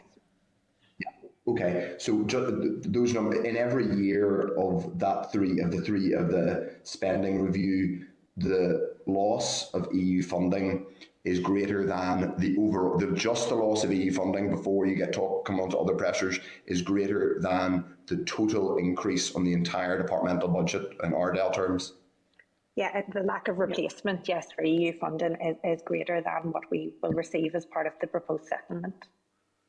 Yeah, and just to be clear, it's the increase. That's the overall increase in the departmental budget. That's not that's not the replacement. It's not that the replacement funding for EU lost funding is less than what's been lost. It's that the total departmental increase is less than the lost EU funding. That's really clear, and I think, as has been said. This is a statement not necessarily directed at you guys as officials, but it shows again the absolute scandal of what has been inflicted upon our economy by Brexit and by, I'm afraid, those who champion Brexit. And it is important that in this committee we are blunt about that and blunt about what that means for our economy, because, as Peter pointed out, there are real pressures in terms of funding our economic priorities, but the biggest loss of funding, in a sense, the biggest driver of that pressure is loss of EU funding. And I think it's pretty clear that the Democratic Unionist Party should, frankly, because it has run this department basically since it entered government in 2007, should bear a large degree of shame and responsibility for that. But that's a political statement. I wouldn't ask you guys as civil servants to address that. Just moving on to a couple of other points. Is there any specific funding assigned to the 10X strategy? So the 10X strategy is sort of a guiding strategic document for the department, but how is it funded, if you like? I mean, obviously it includes a whole range of things, including skills, but if someone could just describe to me how the 10X document is kind of is budgeted against, if you see what I mean. So we had, I'm trying to find it here, the summary of bids slide. Slide 7. Yeah, thank you. So we had put a bid in to DOF. That first high priority bid was in sort of a lot of things that related to supporting the attainment of the 10X economy. The skills strategy funding for it was part of that 10X as an example. So, that was our first high priority bid, but it would come below inescapable pressures. Okay. That makes sense. Thank you. In relation to we talked about loss of structural funding. Was any bid made well, for example, in relation to Intertrade Ireland, to or indeed Invest NI, probably Invest NI first and then Intertrade Ireland, to maximise the economic opportunities that we have as a result of our dual market access. There are discussions about how we mitigate some of the pressures in terms of moving goods into Northern Ireland from Great Britain, but was any specific bid made in terms of maximising the opportunities that lots of businesses are now taking advantage of and business leaders are talking about in terms of that dual market access? I don't have the detail of that. Joanna, do you? Or no? I wouldn't have either. No. I think that would be a request directly to those organisations and ask them, did they put anything in respect of that? But the department didn't centrally. There's no central department. I mean, it's not really part of the 10X strategy, so far as I can see. But there's no central departmental funding request or budget bid relating to dual market access and maximising our benefit from it. No, not that I'm aware. I mean, I think the 10X vision and strategy is really the lens through which the department wants to move forward the economy. As a department, we want to completely align ourselves with that and have everything sort of encompassed within it. Okay. Well, we can. I'm afraid Brexit has dealt more harm than 10 exits seems to have on the actual economy. Pardon the pun. Just to summarise, and again, these are in a sense political decisions, so I'm not pointing this at the officials, but we have a situation where the biggest loss of funding to the department is loss of EU money, and one of the biggest economic opportunities open to the department and the Northern Ireland economy is our dual market access to both the UK and EU single market of £500 million, and there's no budget bid in order to take advantage of that. I think people will draw their own conclusions as to the rationality of that, and indeed what all of that means. I think that's it from me, Chair. Thank you very much, and thank you to the officials for their presentation. Chair, thank you. My question is about the capital budget. I'm looking at page 26 of the Energy Strategy, which is a table of estimated capital investment required to deliver the strategy over the next 10 years. And the additional capital investment is £761 million per annum. Per annum, 761. So the question is, do you know what percentage of that will come out of DFE, and is it in the budget? So I think in terms of the detail of the energy strategy, we would need to get our energy colleagues to come back to you on that. I mean, I think what you can see from the DFE budget is there is very little scope there's very little wriggle room to be moving around here. So given our budget decreases so significantly over the 3 years, there just isn't significant funding for energy. I'm hearing a no. We did submit substantial energy bids as part of that, and as you can see from the top 5 on the slide 11, the first year of some of those was 10, then 30, then 30. Yeah. But obviously, looking at a priority perspective and given the capital settlement and the fact that there was no green growth awarded to the Department for the Economy, we can get back to you on the detail of the 761 million and how that is split across other departments. But based on the settlement that we have, there would not be the funding for elements of that. Right, okay. The 10, 30, 30, the 70 million is energy efficiency home retrofit, which I assume relates to page 38 of the strategy, which is a headline, substantially increased funding and support for retrofitting buildings.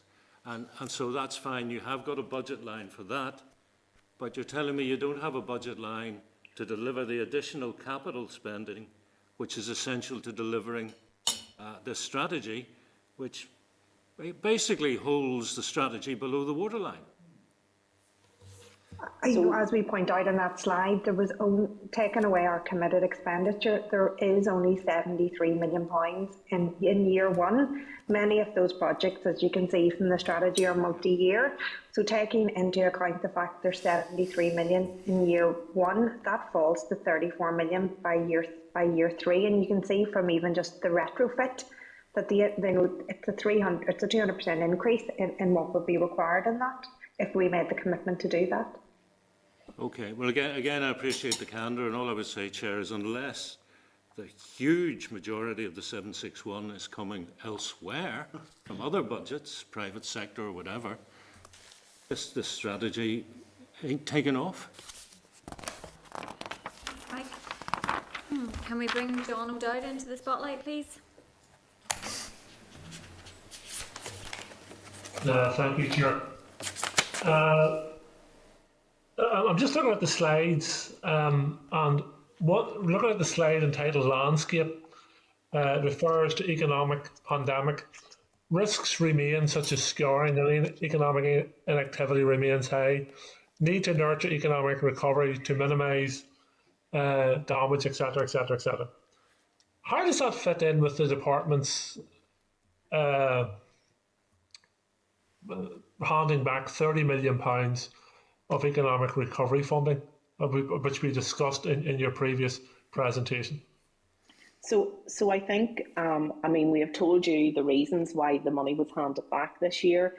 The money can't be carried forward into this new budget settlement. We don't have flexibility within Northern Ireland. No department has flexibility to move money from one year to the next. And, I think there is a recognition that there needs to be some sort of long-term sustainable funding to change these issues and to minimise the impacts of the pandemic.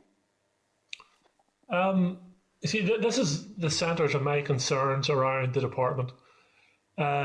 Clearly, the department's facing a very difficult budget, and as others have pointed out, the loss of the £65 million European funding is a direct result of Brexit. We have a minister who's a Brexit champion, so he has to bear responsibility for that. But I have concerns that we have a department who can't spend the money they've been allocated, but yet are now arguing that they need more money to spend. So my concern is, in a very difficult budgetary period, where I think the right decision has been made by the Finance Minister to support the health service and increase funding in health service, means that the other departments are going to face challenges.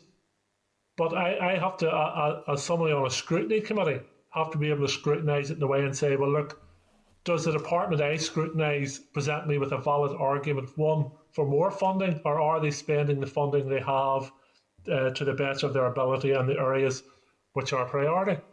And when I see a department handing back such significant amounts of money, I have serious questions in my head as to whether the department, the minister, and the department has the ability or the vision to spend additional funding. Well, I think in terms of the vision, 10X sets out the vision for the department and sort of those issues that, it wants to progress. In terms of handing back the funding for last year, I think we would all acknowledge we were working in a very dynamic environment, and Omicron did impact. Certainly, if I look to Invest NI, I know that Omicron impacted there in terms of international development, and I suppose companies' willingness to do things and engage at certain points in time. You're right in what you said at the start around, there was £30 million last year. We would love to have that next year when perhaps things are more settled and we can progress initiatives, in a better environment. But, we're constrained within public sector accounting rules. I'm not sure Omicron was a factor when the department initially surrendered the £21 million in early December, late November. I don't think it was a factor there. the majority of that, if you remember, related to the contingency for the High Street scheme. So there was about 21 million because we didn't have accurate estimates of the population. So, you know, we had been clear that that was a contingency. So the majority of that money related to that. And the last time the Minister was in front of the committee several months ago in the Senate chamber, I actually put it to him at that point that holding £21 million was a risk, and that trying to spend £21 million in a short period of time would be very, very difficult. And the Minister assured me that he had proposals, alternative proposals to spend that £21 million. Obviously he hadn't. Well, after that, there was the further request from the Finance Minister to identify, you know, funding that could be returned to meet the impact of the rising fuel prices and other urgent executive pressures. And I suppose I just want there was only one initiative or only one action not taken forward as part of the Economic Recovery Action Plan, and that was the holiday at home. You know, so a lot of those are demand-led schemes, which there will always be peaks and troughs in as well. You know, a lot of the, you know, as I said, that was the only action that wasn't implemented that was outlined in the plan. Yes, but perhaps there wasn't enough actions in the plan. The reality is that there's still significant numbers of business who, if that £30 million had been invested in, they wouldn't be as deeply scarred by the economic pandemic as perhaps the paper suggests. But the point I want to move on to is this. I note, Sharon, that in fairness to you and in your presentation in the slides, it says modelled options, and replying, I think it was to Stuart, you said that the cuts and increases, or the cuts to student numbers and the increase to student fees was an option. It's not a decision. But, you know, when the department has plenty, it doesn't support students, as I put to you in the previous presentation in relation to the monitoring round. And when the department has less, it cuts students. So, in turn, why does the department feel it necessary, one, not to support students, and two, just target students in this way? Well, you know, I think whenever you asked that question before, we did outline to you the support that we have given to students this year. I think I would go back and say, you know, with almost 3/4 of our budget spent on skills and education, it is difficult to avoid looking at that area. So it's not that we're targeting students by saying, you know, an option is student fees and looking at a potential increase there. But, you know, we have to be realistic about what are our options to balance our budget.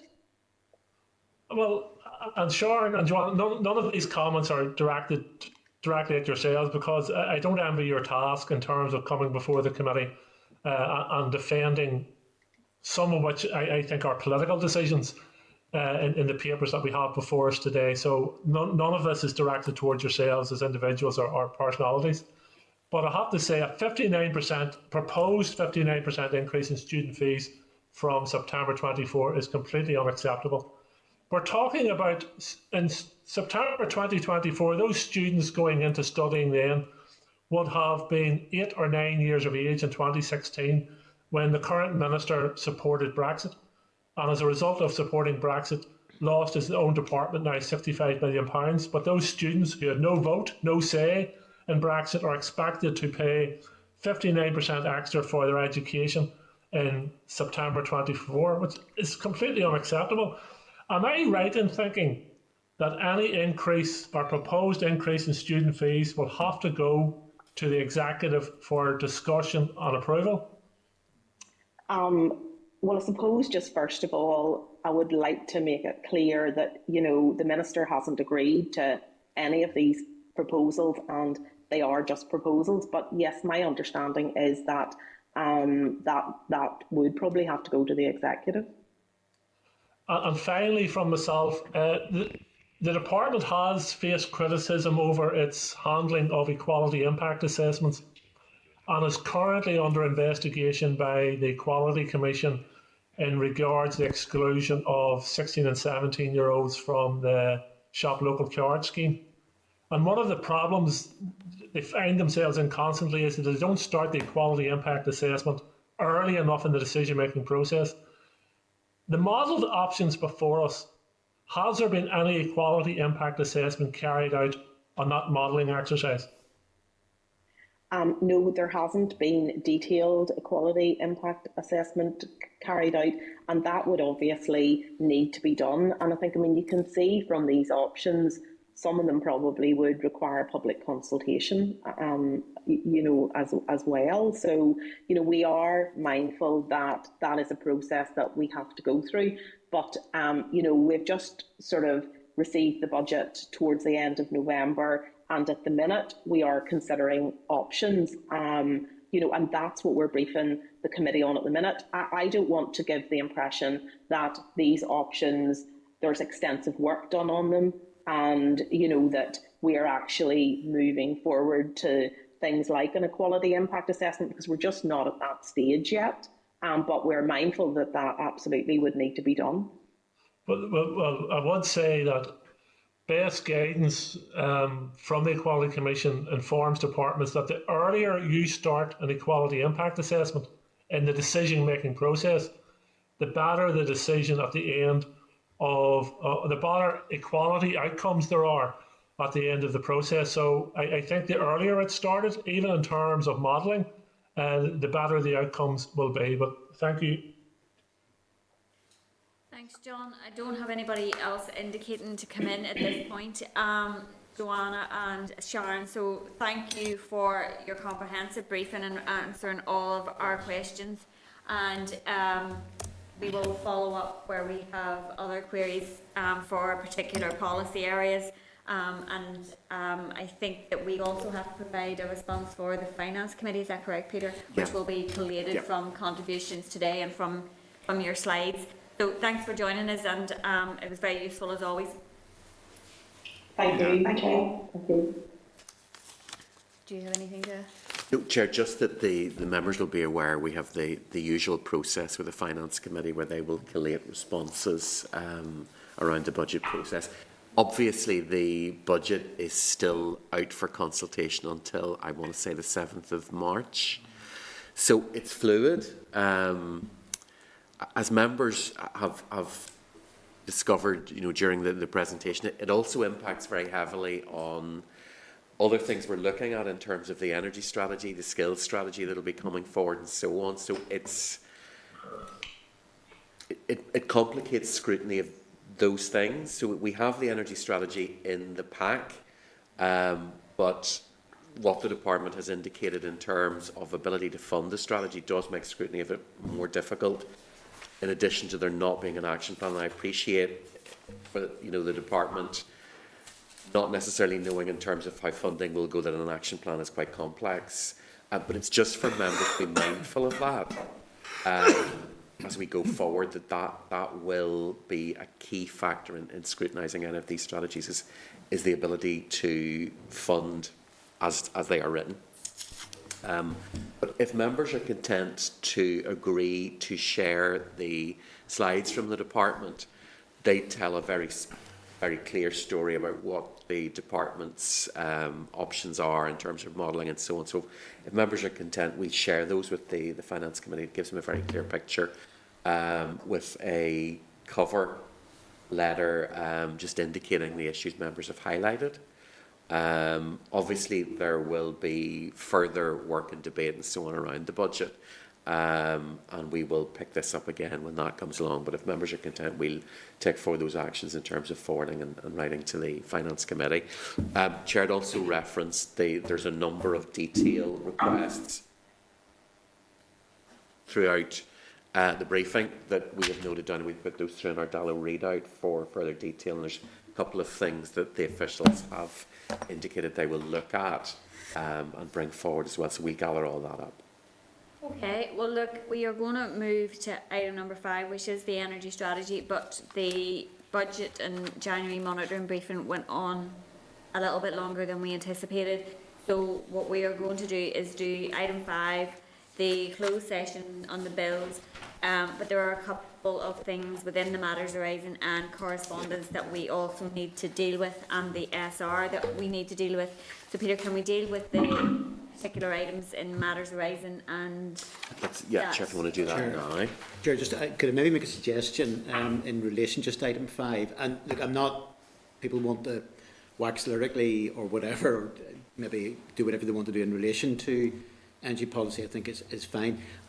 Just a slight concern that maybe, I know we've got a written briefing, but there's a slight degree if we spend a reasonable amount of time at this stage discussing the written briefing, we're slightly putting the cart before the horse. Like I personally speaking, I think it'd be more helpful if we had a direct oral briefing from officials first in relation. And the other thing I think also in relation to the energy strategy, while obviously it's the FE energy strategy, there are implications particularly for other departments. I don't know, it may be useful to circulate for what thoughts they had to other committees. I'm thinking, for example, if you take, for instance, something the issue of electric vehicles, which will be part of the energy strategy, that obviously has implications for infrastructure, for example. I suspect there's probably knock-on effects in terms of some of the DERA side of things. On that side of things, as I said, I'm not looking to prevent anybody saying anything, but I just wonder, particularly given where we are and pressures on time on it, that maybe the more productive bit would be to get an initial briefing, an orally, rather than simply a written briefing at this stage on it, and then take it from there. We had wanted an oral briefing, but Chair, the reason we've done this the way we have is because it was there already and it had gone out to members, and because at least one other committee has already looked at it. So what we're basically doing is today is having it on the agenda to ensure that members have all of the papers and that it has been, if you like, introduced to the committee. The intention is then to have the oral briefing. The oral briefing will be more useful once there's an action plan. So that's kind of our where we are in terms of the engagement with the department is when is it going to be best for them to present and when do they want to present. So that's kind of where we are in terms of getting the most complete briefing. We didn't really want to get a briefing where those questions couldn't be answered, but I was very conscious of the fact that one other committee at least has looked at it and has forwarded on correspondence via us to the Minister that highlights actually a number of the issues that the member has mentioned around other departments and so on, and charging points and so on. Also, it seemed worthwhile hearing the budget laid out before we brought in officials, because I think there's a fair amount there for members to digest. So it is intended for the oral briefing. It was just, it seemed it would have been, today wouldn't have been the best timing, but I very much take on board what Mr. Weir said, but that's what we're aiming at now, is to get an oral briefing done.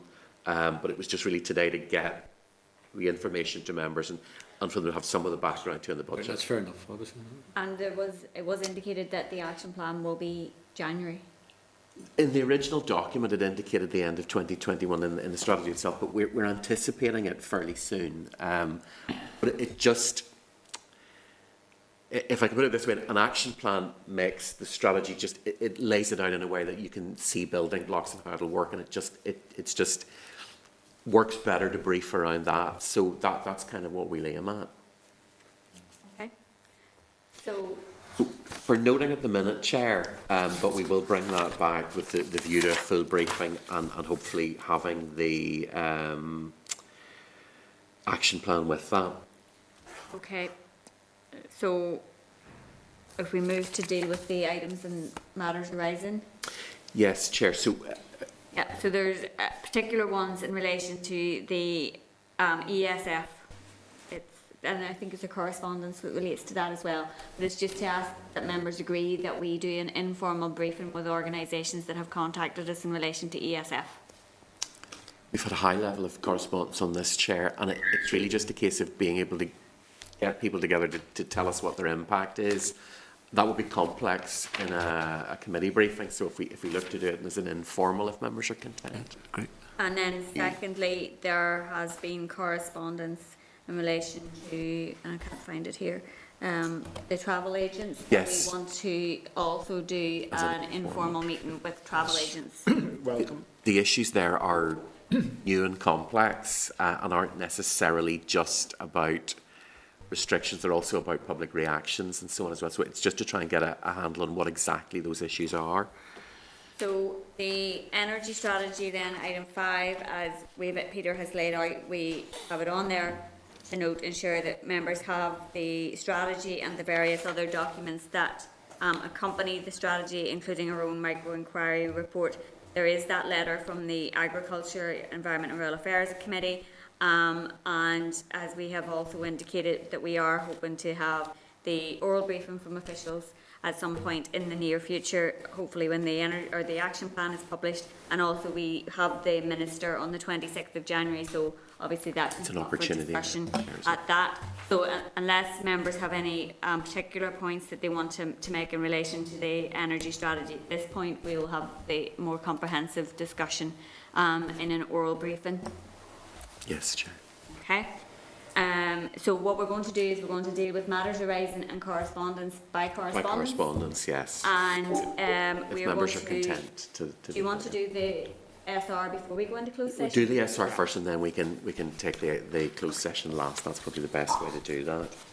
Okay, so we are going to move then to item number 13 in your packs, which is SR 2022-002. The Insolvency Practitioners Recognised Professional Bodies Revocation of Recognition Revocation Order Northern Ireland 2022. So the SR is at page 50 of table papers, and it doesn't require to be led, and it is simply for information only. Simple as that, Chair. Okay. So if we return, Chair, then to the item number 6. So we're going to have a closed session. So we went to a closed session on that. Are we coming back out for AOB? We've come out for AOB, but okay. Closed.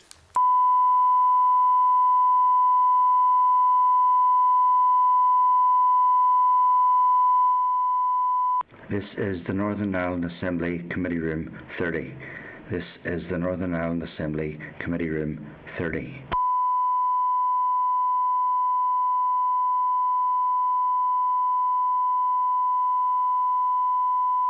This is the Northern Ireland Assembly Committee Room 30. This is the Northern Ireland Assembly Committee Room 30.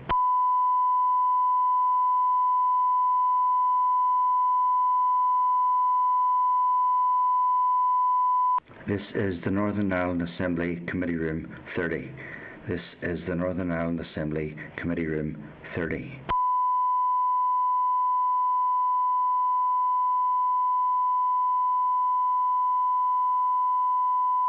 This is the Northern Ireland Assembly Committee Room 30.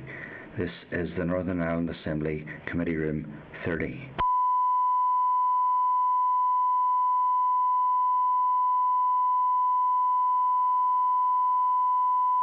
This is the Northern Ireland Assembly Committee Room 30. This is the Northern Ireland Assembly Committee Room 30.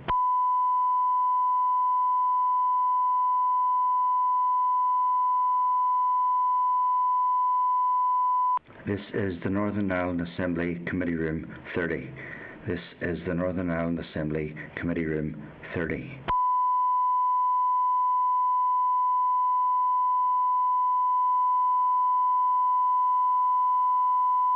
This is the Northern Ireland Assembly Committee Room 30. This is the Northern Ireland Assembly Committee Room 30.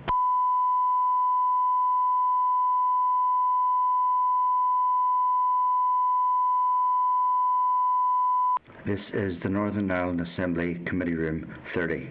This is the Northern Ireland Assembly Committee Room 30.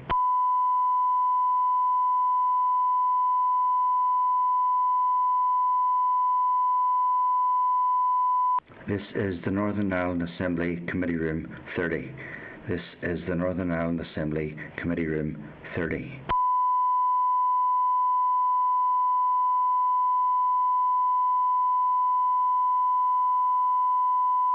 This is the Northern Ireland Assembly Committee Room 30. This is the Northern Ireland Assembly Committee Room 30.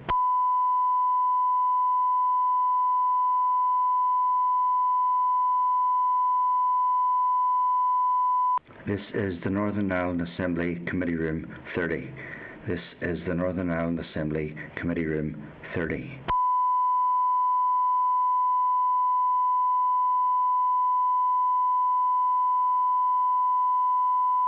This is the Northern Ireland Assembly Committee Room 30. This is the Northern Ireland Assembly Committee Room 30.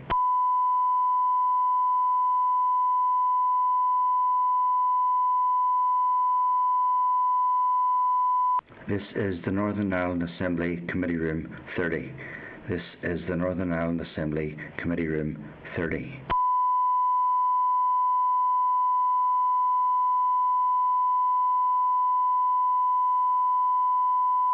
This is the Northern Ireland Assembly Committee Room 30. This is the Northern Ireland Assembly Committee Room 30.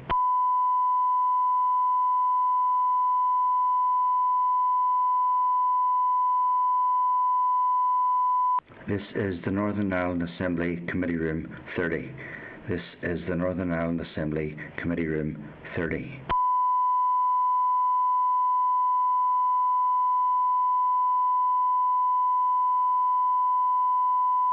This is the Northern Ireland Assembly Committee Room 30.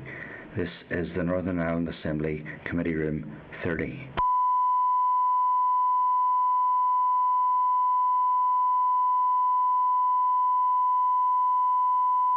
This is the Northern Ireland Assembly Committee Room 30. This is the Northern Ireland Assembly Committee Room 30.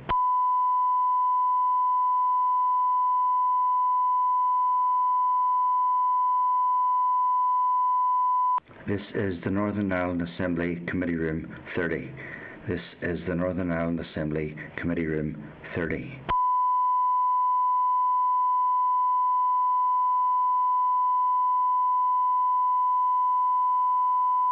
This is the Northern Ireland Assembly Committee Room 30. This is the Northern Ireland Assembly Committee Room 30.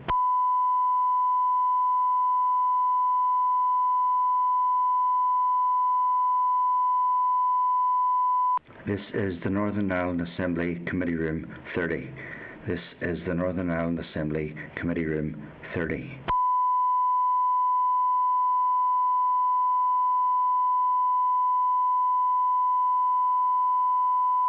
This is the Northern Ireland Assembly Committee Room 30.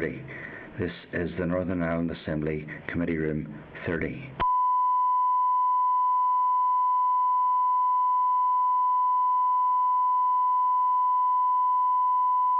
This is the Northern Ireland Assembly Committee Room 30.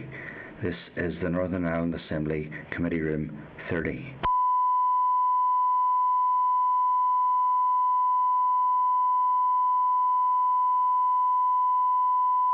This is the Northern Ireland Assembly Committee Room 30. This is the Northern Ireland Assembly Committee Room 30.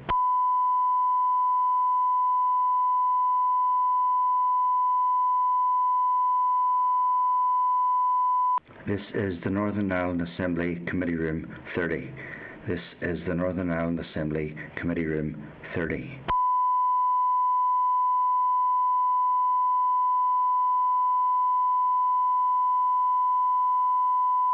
This is the Northern Ireland Assembly Committee Room 30. This is the Northern Ireland Assembly Committee Room 30.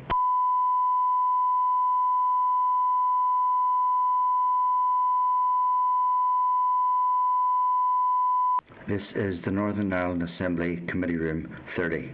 This is the Northern Ireland Assembly Committee Room 30.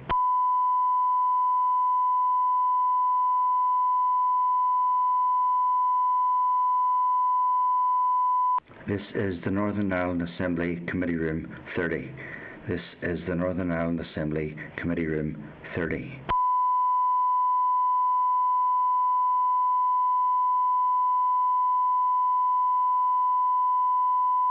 This is the Northern Ireland Assembly Committee Room 30. This is the Northern Ireland Assembly Committee Room 30.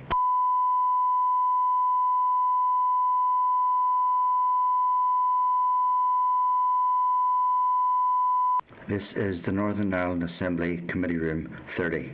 This is the Northern Ireland Assembly Committee Room 30.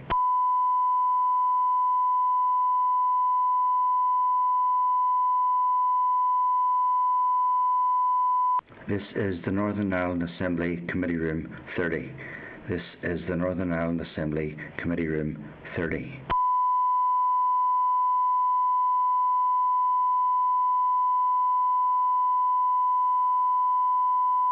This is the Northern Ireland Assembly Committee Room 30. This is the Northern Ireland Assembly Committee Room 30.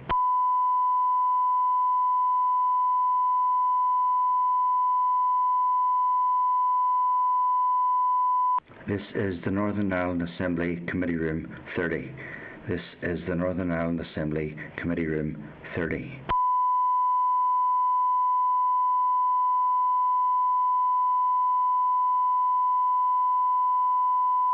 This is the Northern Ireland Assembly Committee Room 30. This is the Northern Ireland Assembly Committee Room 30.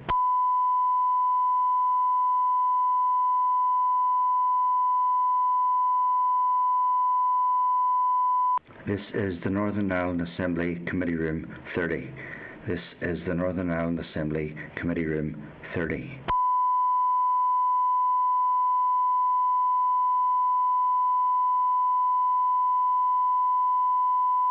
This is the Northern Ireland Assembly Committee Room 30.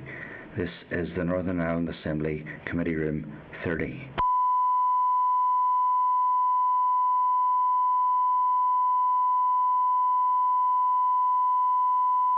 This is the Northern Ireland Assembly Committee Room 30. This is the Northern Ireland Assembly Committee Room 30.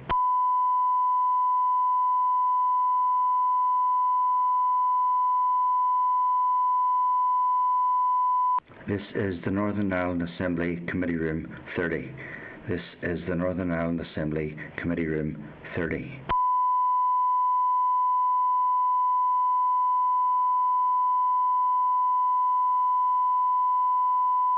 This is the Northern Ireland Assembly Committee Room 30. This is the Northern Ireland Assembly Committee Room 30.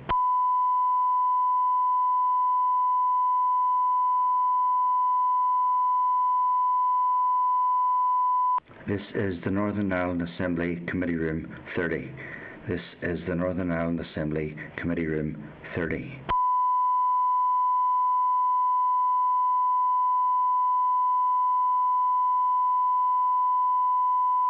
This is the Northern Ireland Assembly Committee Room 30. This is the Northern Ireland Assembly Committee Room 30.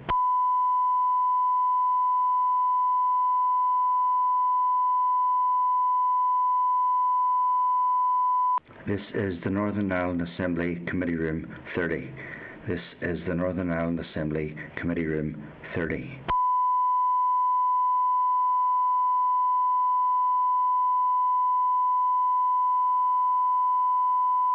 This is the Northern Ireland Assembly Committee Room 30. This is the Northern Ireland Assembly Committee Room 30.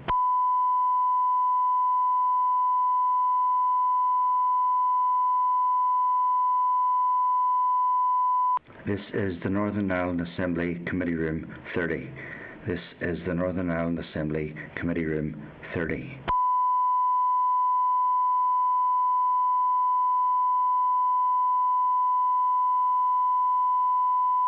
This is the Northern Ireland Assembly Committee Room 30. This is the Northern Ireland Assembly Committee Room 30.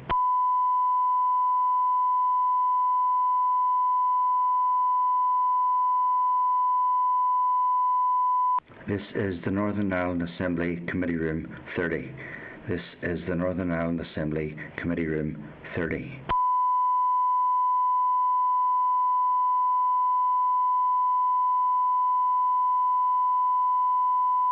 This is the Northern Ireland Assembly Committee Room 30. This is the Northern Ireland Assembly Committee Room 30.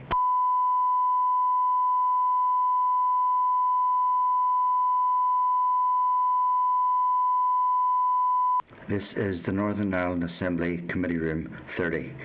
This is the Northern Ireland Assembly Committee Room 30.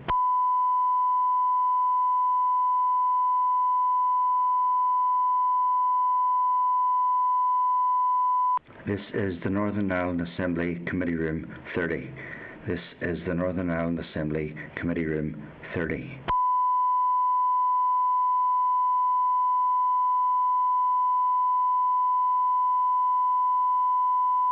This is the Northern Ireland Assembly Committee Room 30.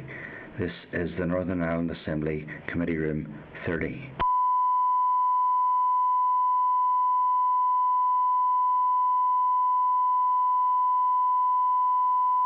This is the Northern Ireland Assembly Committee Room 30. This is the Northern Ireland Assembly Committee Room 30.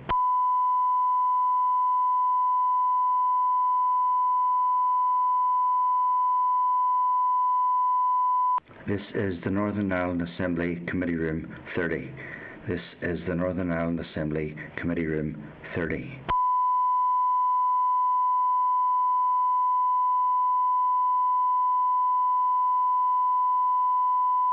This is the Northern Ireland Assembly Committee Room 30. This is the Northern Ireland Assembly Committee Room 30.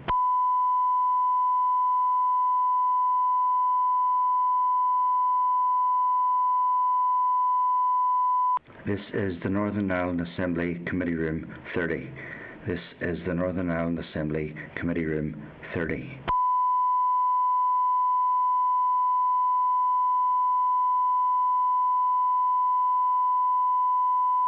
This is the Northern Ireland Assembly Committee Room 30. This is the Northern Ireland Assembly Committee Room 30.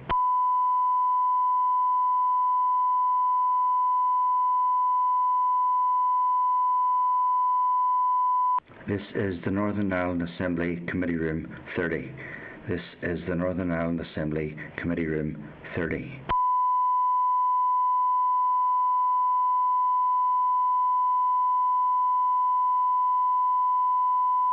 This is the Northern Ireland Assembly Committee Room 30. This is the Northern Ireland Assembly Committee Room 30.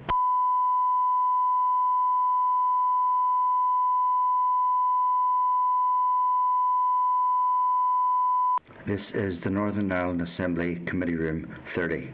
This is the Northern Ireland Assembly Committee Room 30.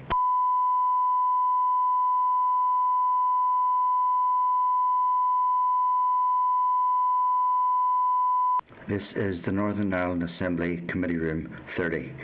This is the Northern Ireland Assembly Committee Room 30.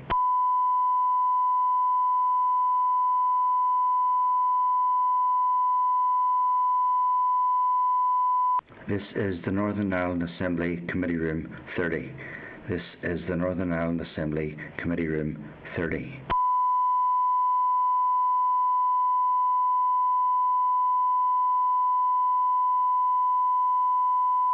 This is the Northern Ireland Assembly Committee Room 30. This is the Northern Ireland Assembly Committee Room 30.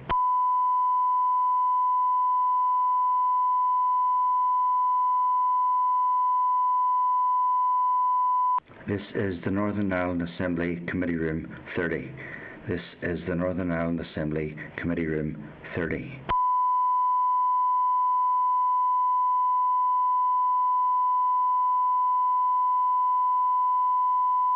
This is the Northern Ireland Assembly Committee Room 30. This is the Northern Ireland Assembly Committee Room 30.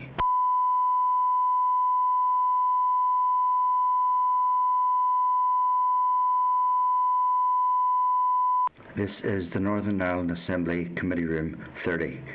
This is the Northern Ireland Assembly Committee Room 30.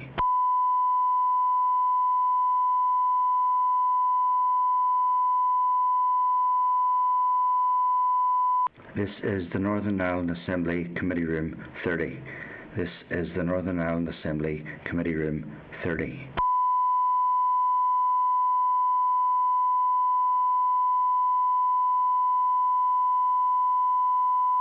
This is the Northern Ireland Assembly Committee Room 30. This is the Northern Ireland Assembly Committee Room 30.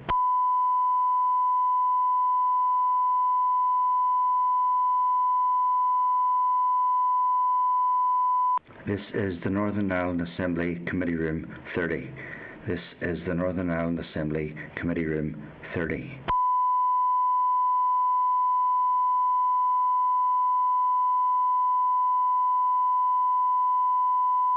This is the Northern Ireland Assembly Committee Room 30.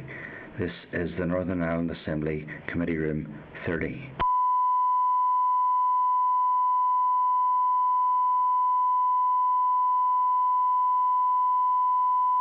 This is the Northern Ireland Assembly Committee Room 30.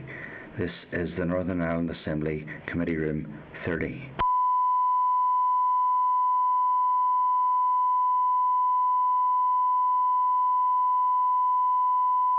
This is the Northern Ireland Assembly Committee Room 30. This is the Northern Ireland Assembly Committee Room 30.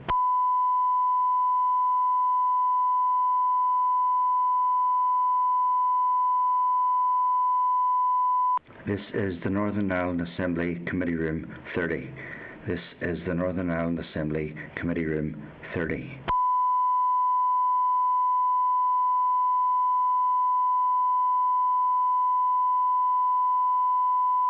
This is the Northern Ireland Assembly Committee Room 30. This is the Northern Ireland Assembly Committee Room 30.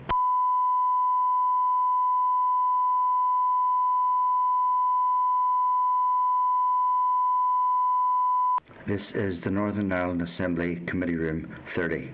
This is the Northern Ireland Assembly Committee Room 30.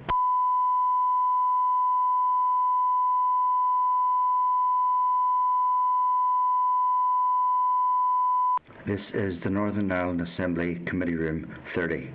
This is the Northern Ireland Assembly Committee Room 30.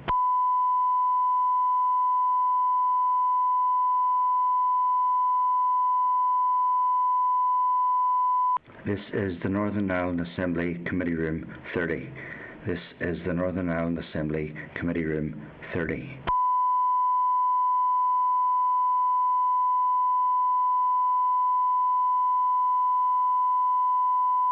This is the Northern Ireland Assembly Committee Room 30. This is the Northern Ireland Assembly Committee Room 30.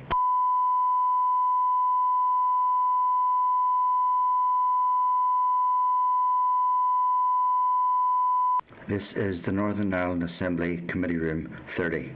This is the Northern Ireland Assembly Committee Room 30.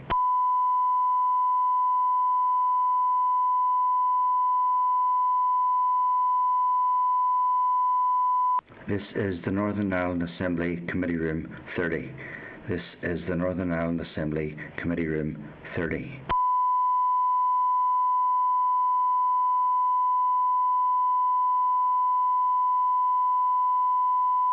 This is the Northern Ireland Assembly Committee Room 30.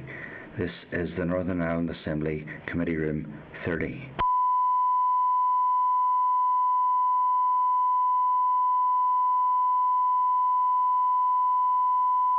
This is the Northern Ireland Assembly Committee Room 30. This is the Northern Ireland Assembly Committee Room 30.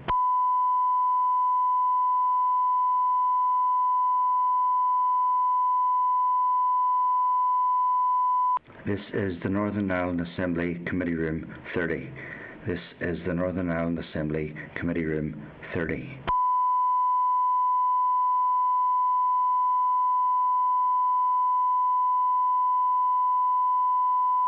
This is the Northern Ireland Assembly Committee Room 30. This is the Northern Ireland Assembly Committee Room 30.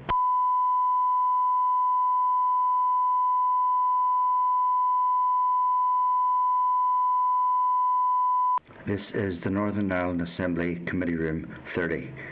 This is the Northern Ireland Assembly Committee Room 30.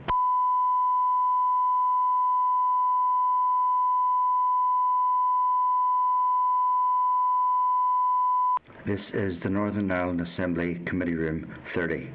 This is the Northern Ireland Assembly Committee Room 30.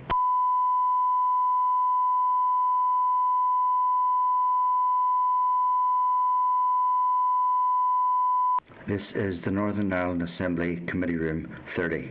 This is the Northern Ireland Assembly Committee Room 30.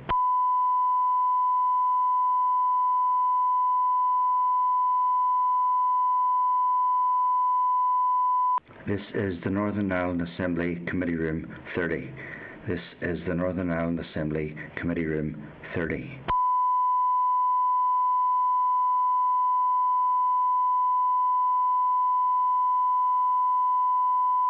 This is the Northern Ireland Assembly Committee Room 30. This is the Northern Ireland Assembly Committee Room 30.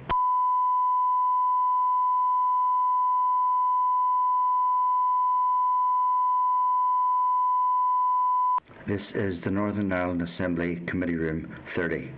This is the Northern Ireland Assembly Committee Room 30.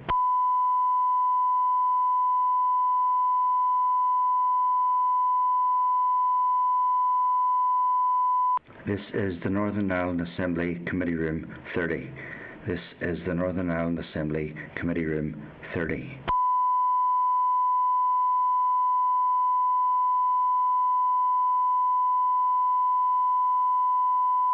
This is the Northern Ireland Assembly Committee Room 30. This is the Northern Ireland Assembly Committee Room 30.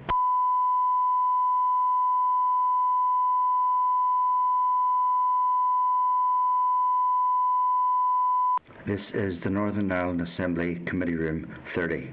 This is the Northern Ireland Assembly Committee Room 30.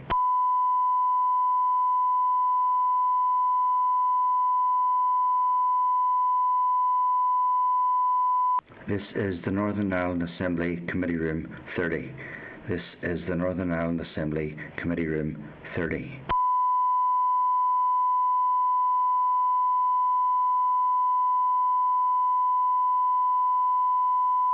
This is the Northern Ireland Assembly Committee Room 30. This is the Northern Ireland Assembly Committee Room 30.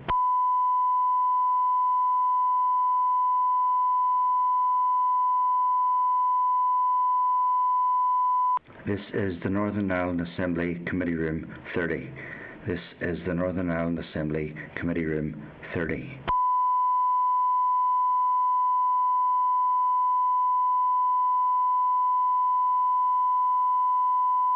This is the Northern Ireland Assembly Committee Room 30. This is the Northern Ireland Assembly Committee Room 30.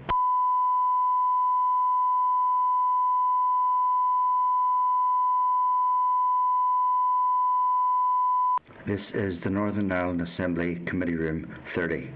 This is the Northern Ireland Assembly Committee Room 30.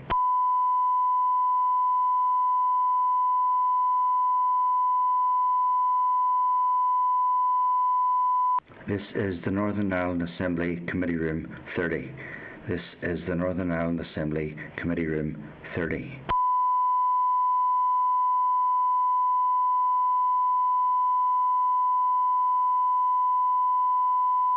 This is the Northern Ireland Assembly Committee Room 30. This is the Northern Ireland Assembly Committee Room 30.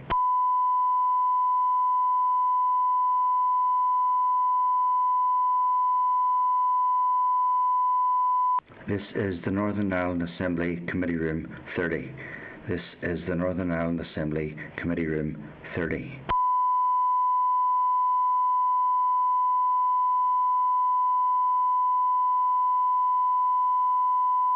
This is the Northern Ireland Assembly Committee Room 30. This is the Northern Ireland Assembly Committee Room 30.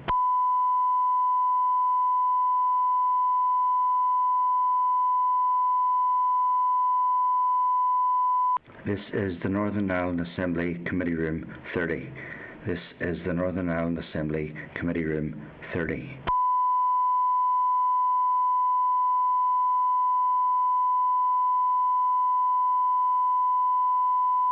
This is the Northern Ireland Assembly Committee Room 30. This is the Northern Ireland Assembly Committee Room 30.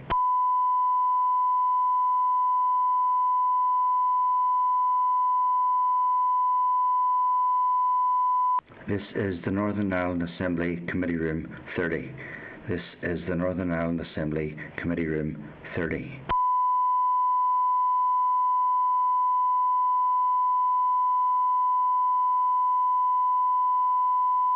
This is the Northern Ireland Assembly Committee Room 30. This is the Northern Ireland Assembly Committee Room 30.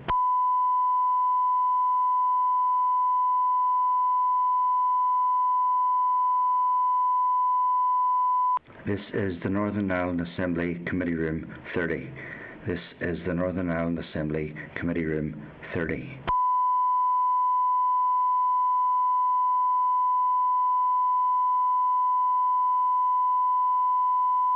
This is the Northern Ireland Assembly Committee Room 30.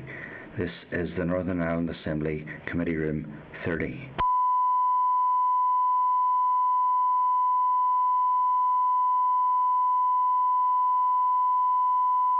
This is the Northern Ireland Assembly Committee Room 30. This is the Northern Ireland Assembly Committee Room 30.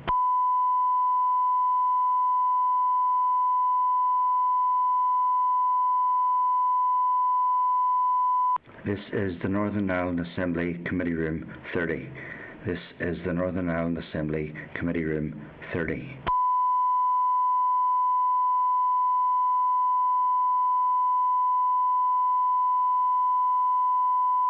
This is the Northern Ireland Assembly Committee Room 30.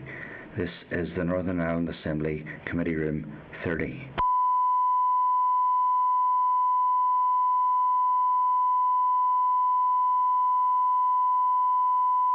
This is the Northern Ireland Assembly Committee Room 30. This is the Northern Ireland Assembly Committee Room 30.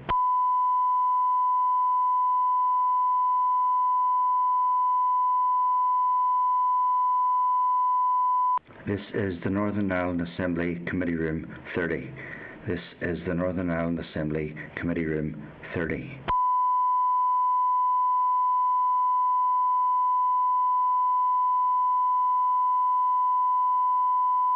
This is the Northern Ireland Assembly Committee Room 30. This is the Northern Ireland Assembly Committee Room 30.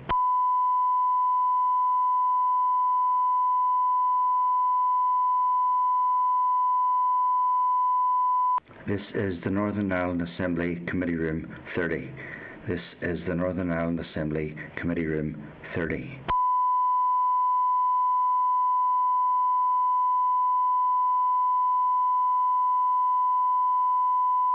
This is the Northern Ireland Assembly Committee Room 30. This is the Northern Ireland Assembly Committee Room 30.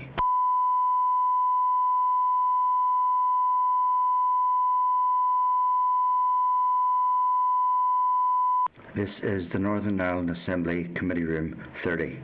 This is the Northern Ireland Assembly Committee Room 30.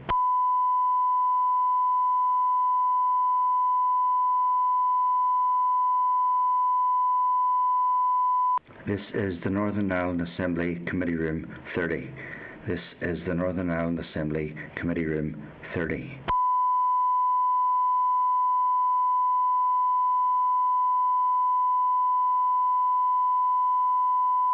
This is the Northern Ireland Assembly Committee Room 30. This is the Northern Ireland Assembly Committee Room 30.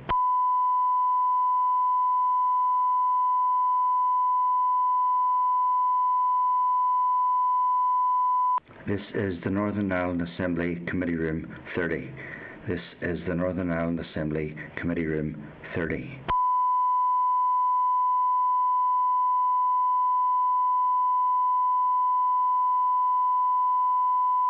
This is the Northern Ireland Assembly Committee Room 30.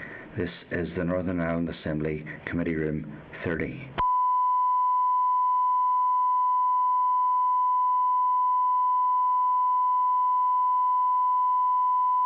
This is the Northern Ireland Assembly Committee Room 30. This is the Northern Ireland Assembly Committee Room 30.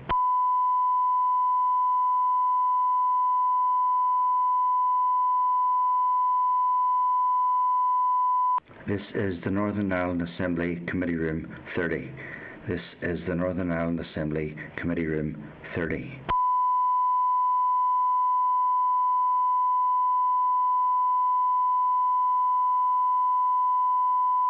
This is the Northern Ireland Assembly Committee Room 30. This is the Northern Ireland Assembly Committee Room 30.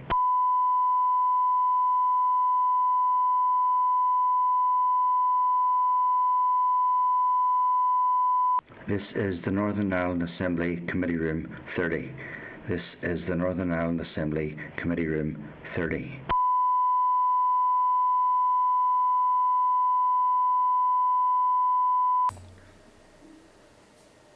Okay, member. Oh no, we're not in live session yet, are we? It just takes a wee minute to bring up the picture, but audio will be there.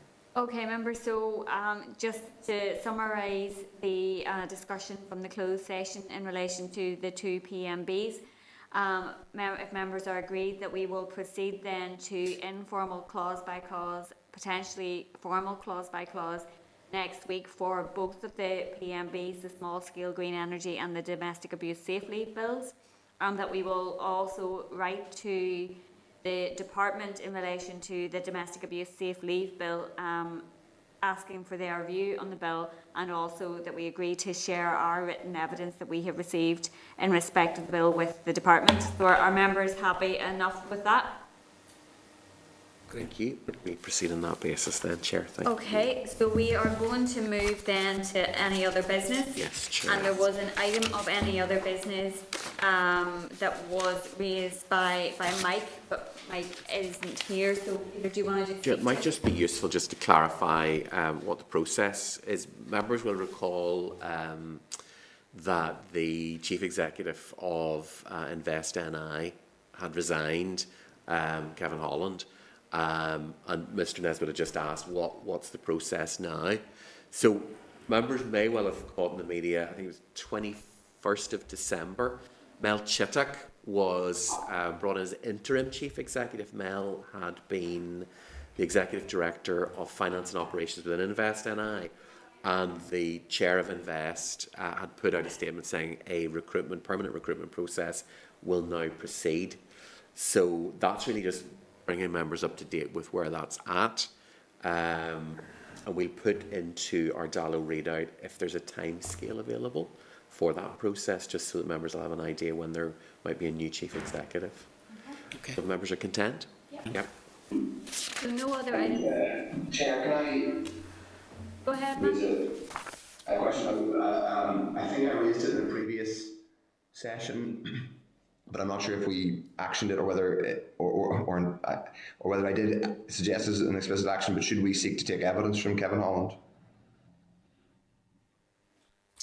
That's not an action that we have done anything about, and I don't necessarily recall it. Chair, I imagine that I suggested it. I certainly intended to. Maybe I'm suggesting it now that we, given Kevin. I'd be asking, Chair, what the context was. I'm mindful that the committee doesn't have an appropriate role in personnel matters, so it wouldn't be for the committee to undertake any kind of exit interview. And I think we'd have to be very specific about what the evidence was about, as Mr Holland is no longer chair of Invest NI. It would just be what was the basis on which to bring him in to talk to him? I suppose the basis would be that he will have interesting insights which he may feel more able to share with us, given the very interesting and important and consequential time he was chief executive, and the fact that some of which occurred when I believe when there wasn't possibly the beginning of it, when there weren't institutions, and then subsequently obviously the Brexit process and the beginning of all that. And there have been some specific questions around strategy and decisions taken by Invest NI, and he might be able to provide some useful context in that regard, not in a kind of, wouldn't necessarily be an exit interview to cover HR matters or the context through which he left. And indeed we could, if he or representatives were sensitive about that, we could agree in advance the specific areas of questioning. But really what's most interesting to me is some of the issues that arose while he was there, and it didn't seem at times like there was a huge amount of public communication from Invest NI on some of those questions. So that's my suggestion, but I'm obviously it is just a suggestion. Perhaps we could write to Kevin and see his opinion Chair, on that. what I would be, again, having to say, and my advice would be, is as Mr Holland is no longer Chief Executive of Invest NI, it's not appropriate for him to answer for Invest NI anymore. That would not be an appropriate thing. Alternatively, if members wanted to write to him as an individual who had some insight into the events of the last 2 years with COVID and Yeah, I mean, I'm happy to write to myself. I mean, I would just say, Clark, with respect, I don't think we would be asking him to give evidence as representing Invest in I. He doesn't work there anymore, but that people who used to work for organisations often have very important insights into the work they do, not necessarily in a kind of tell-all, salacious way, just because, and in fact, quite often the most interesting and important insights into how an organisation works come from people who work there. So it's not for the sake of scandal necessarily. It's because you might have, but if committee colleagues don't think that's a useful way to proceed, I'm more than happy to pursue it via private letter.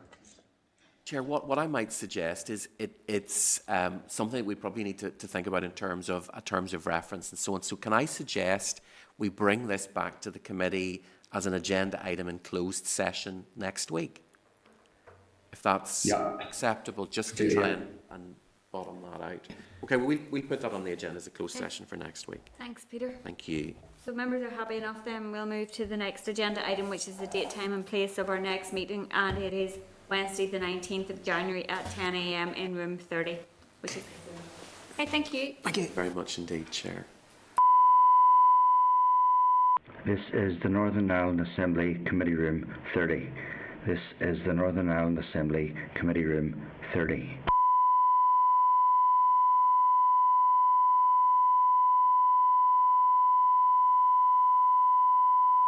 This is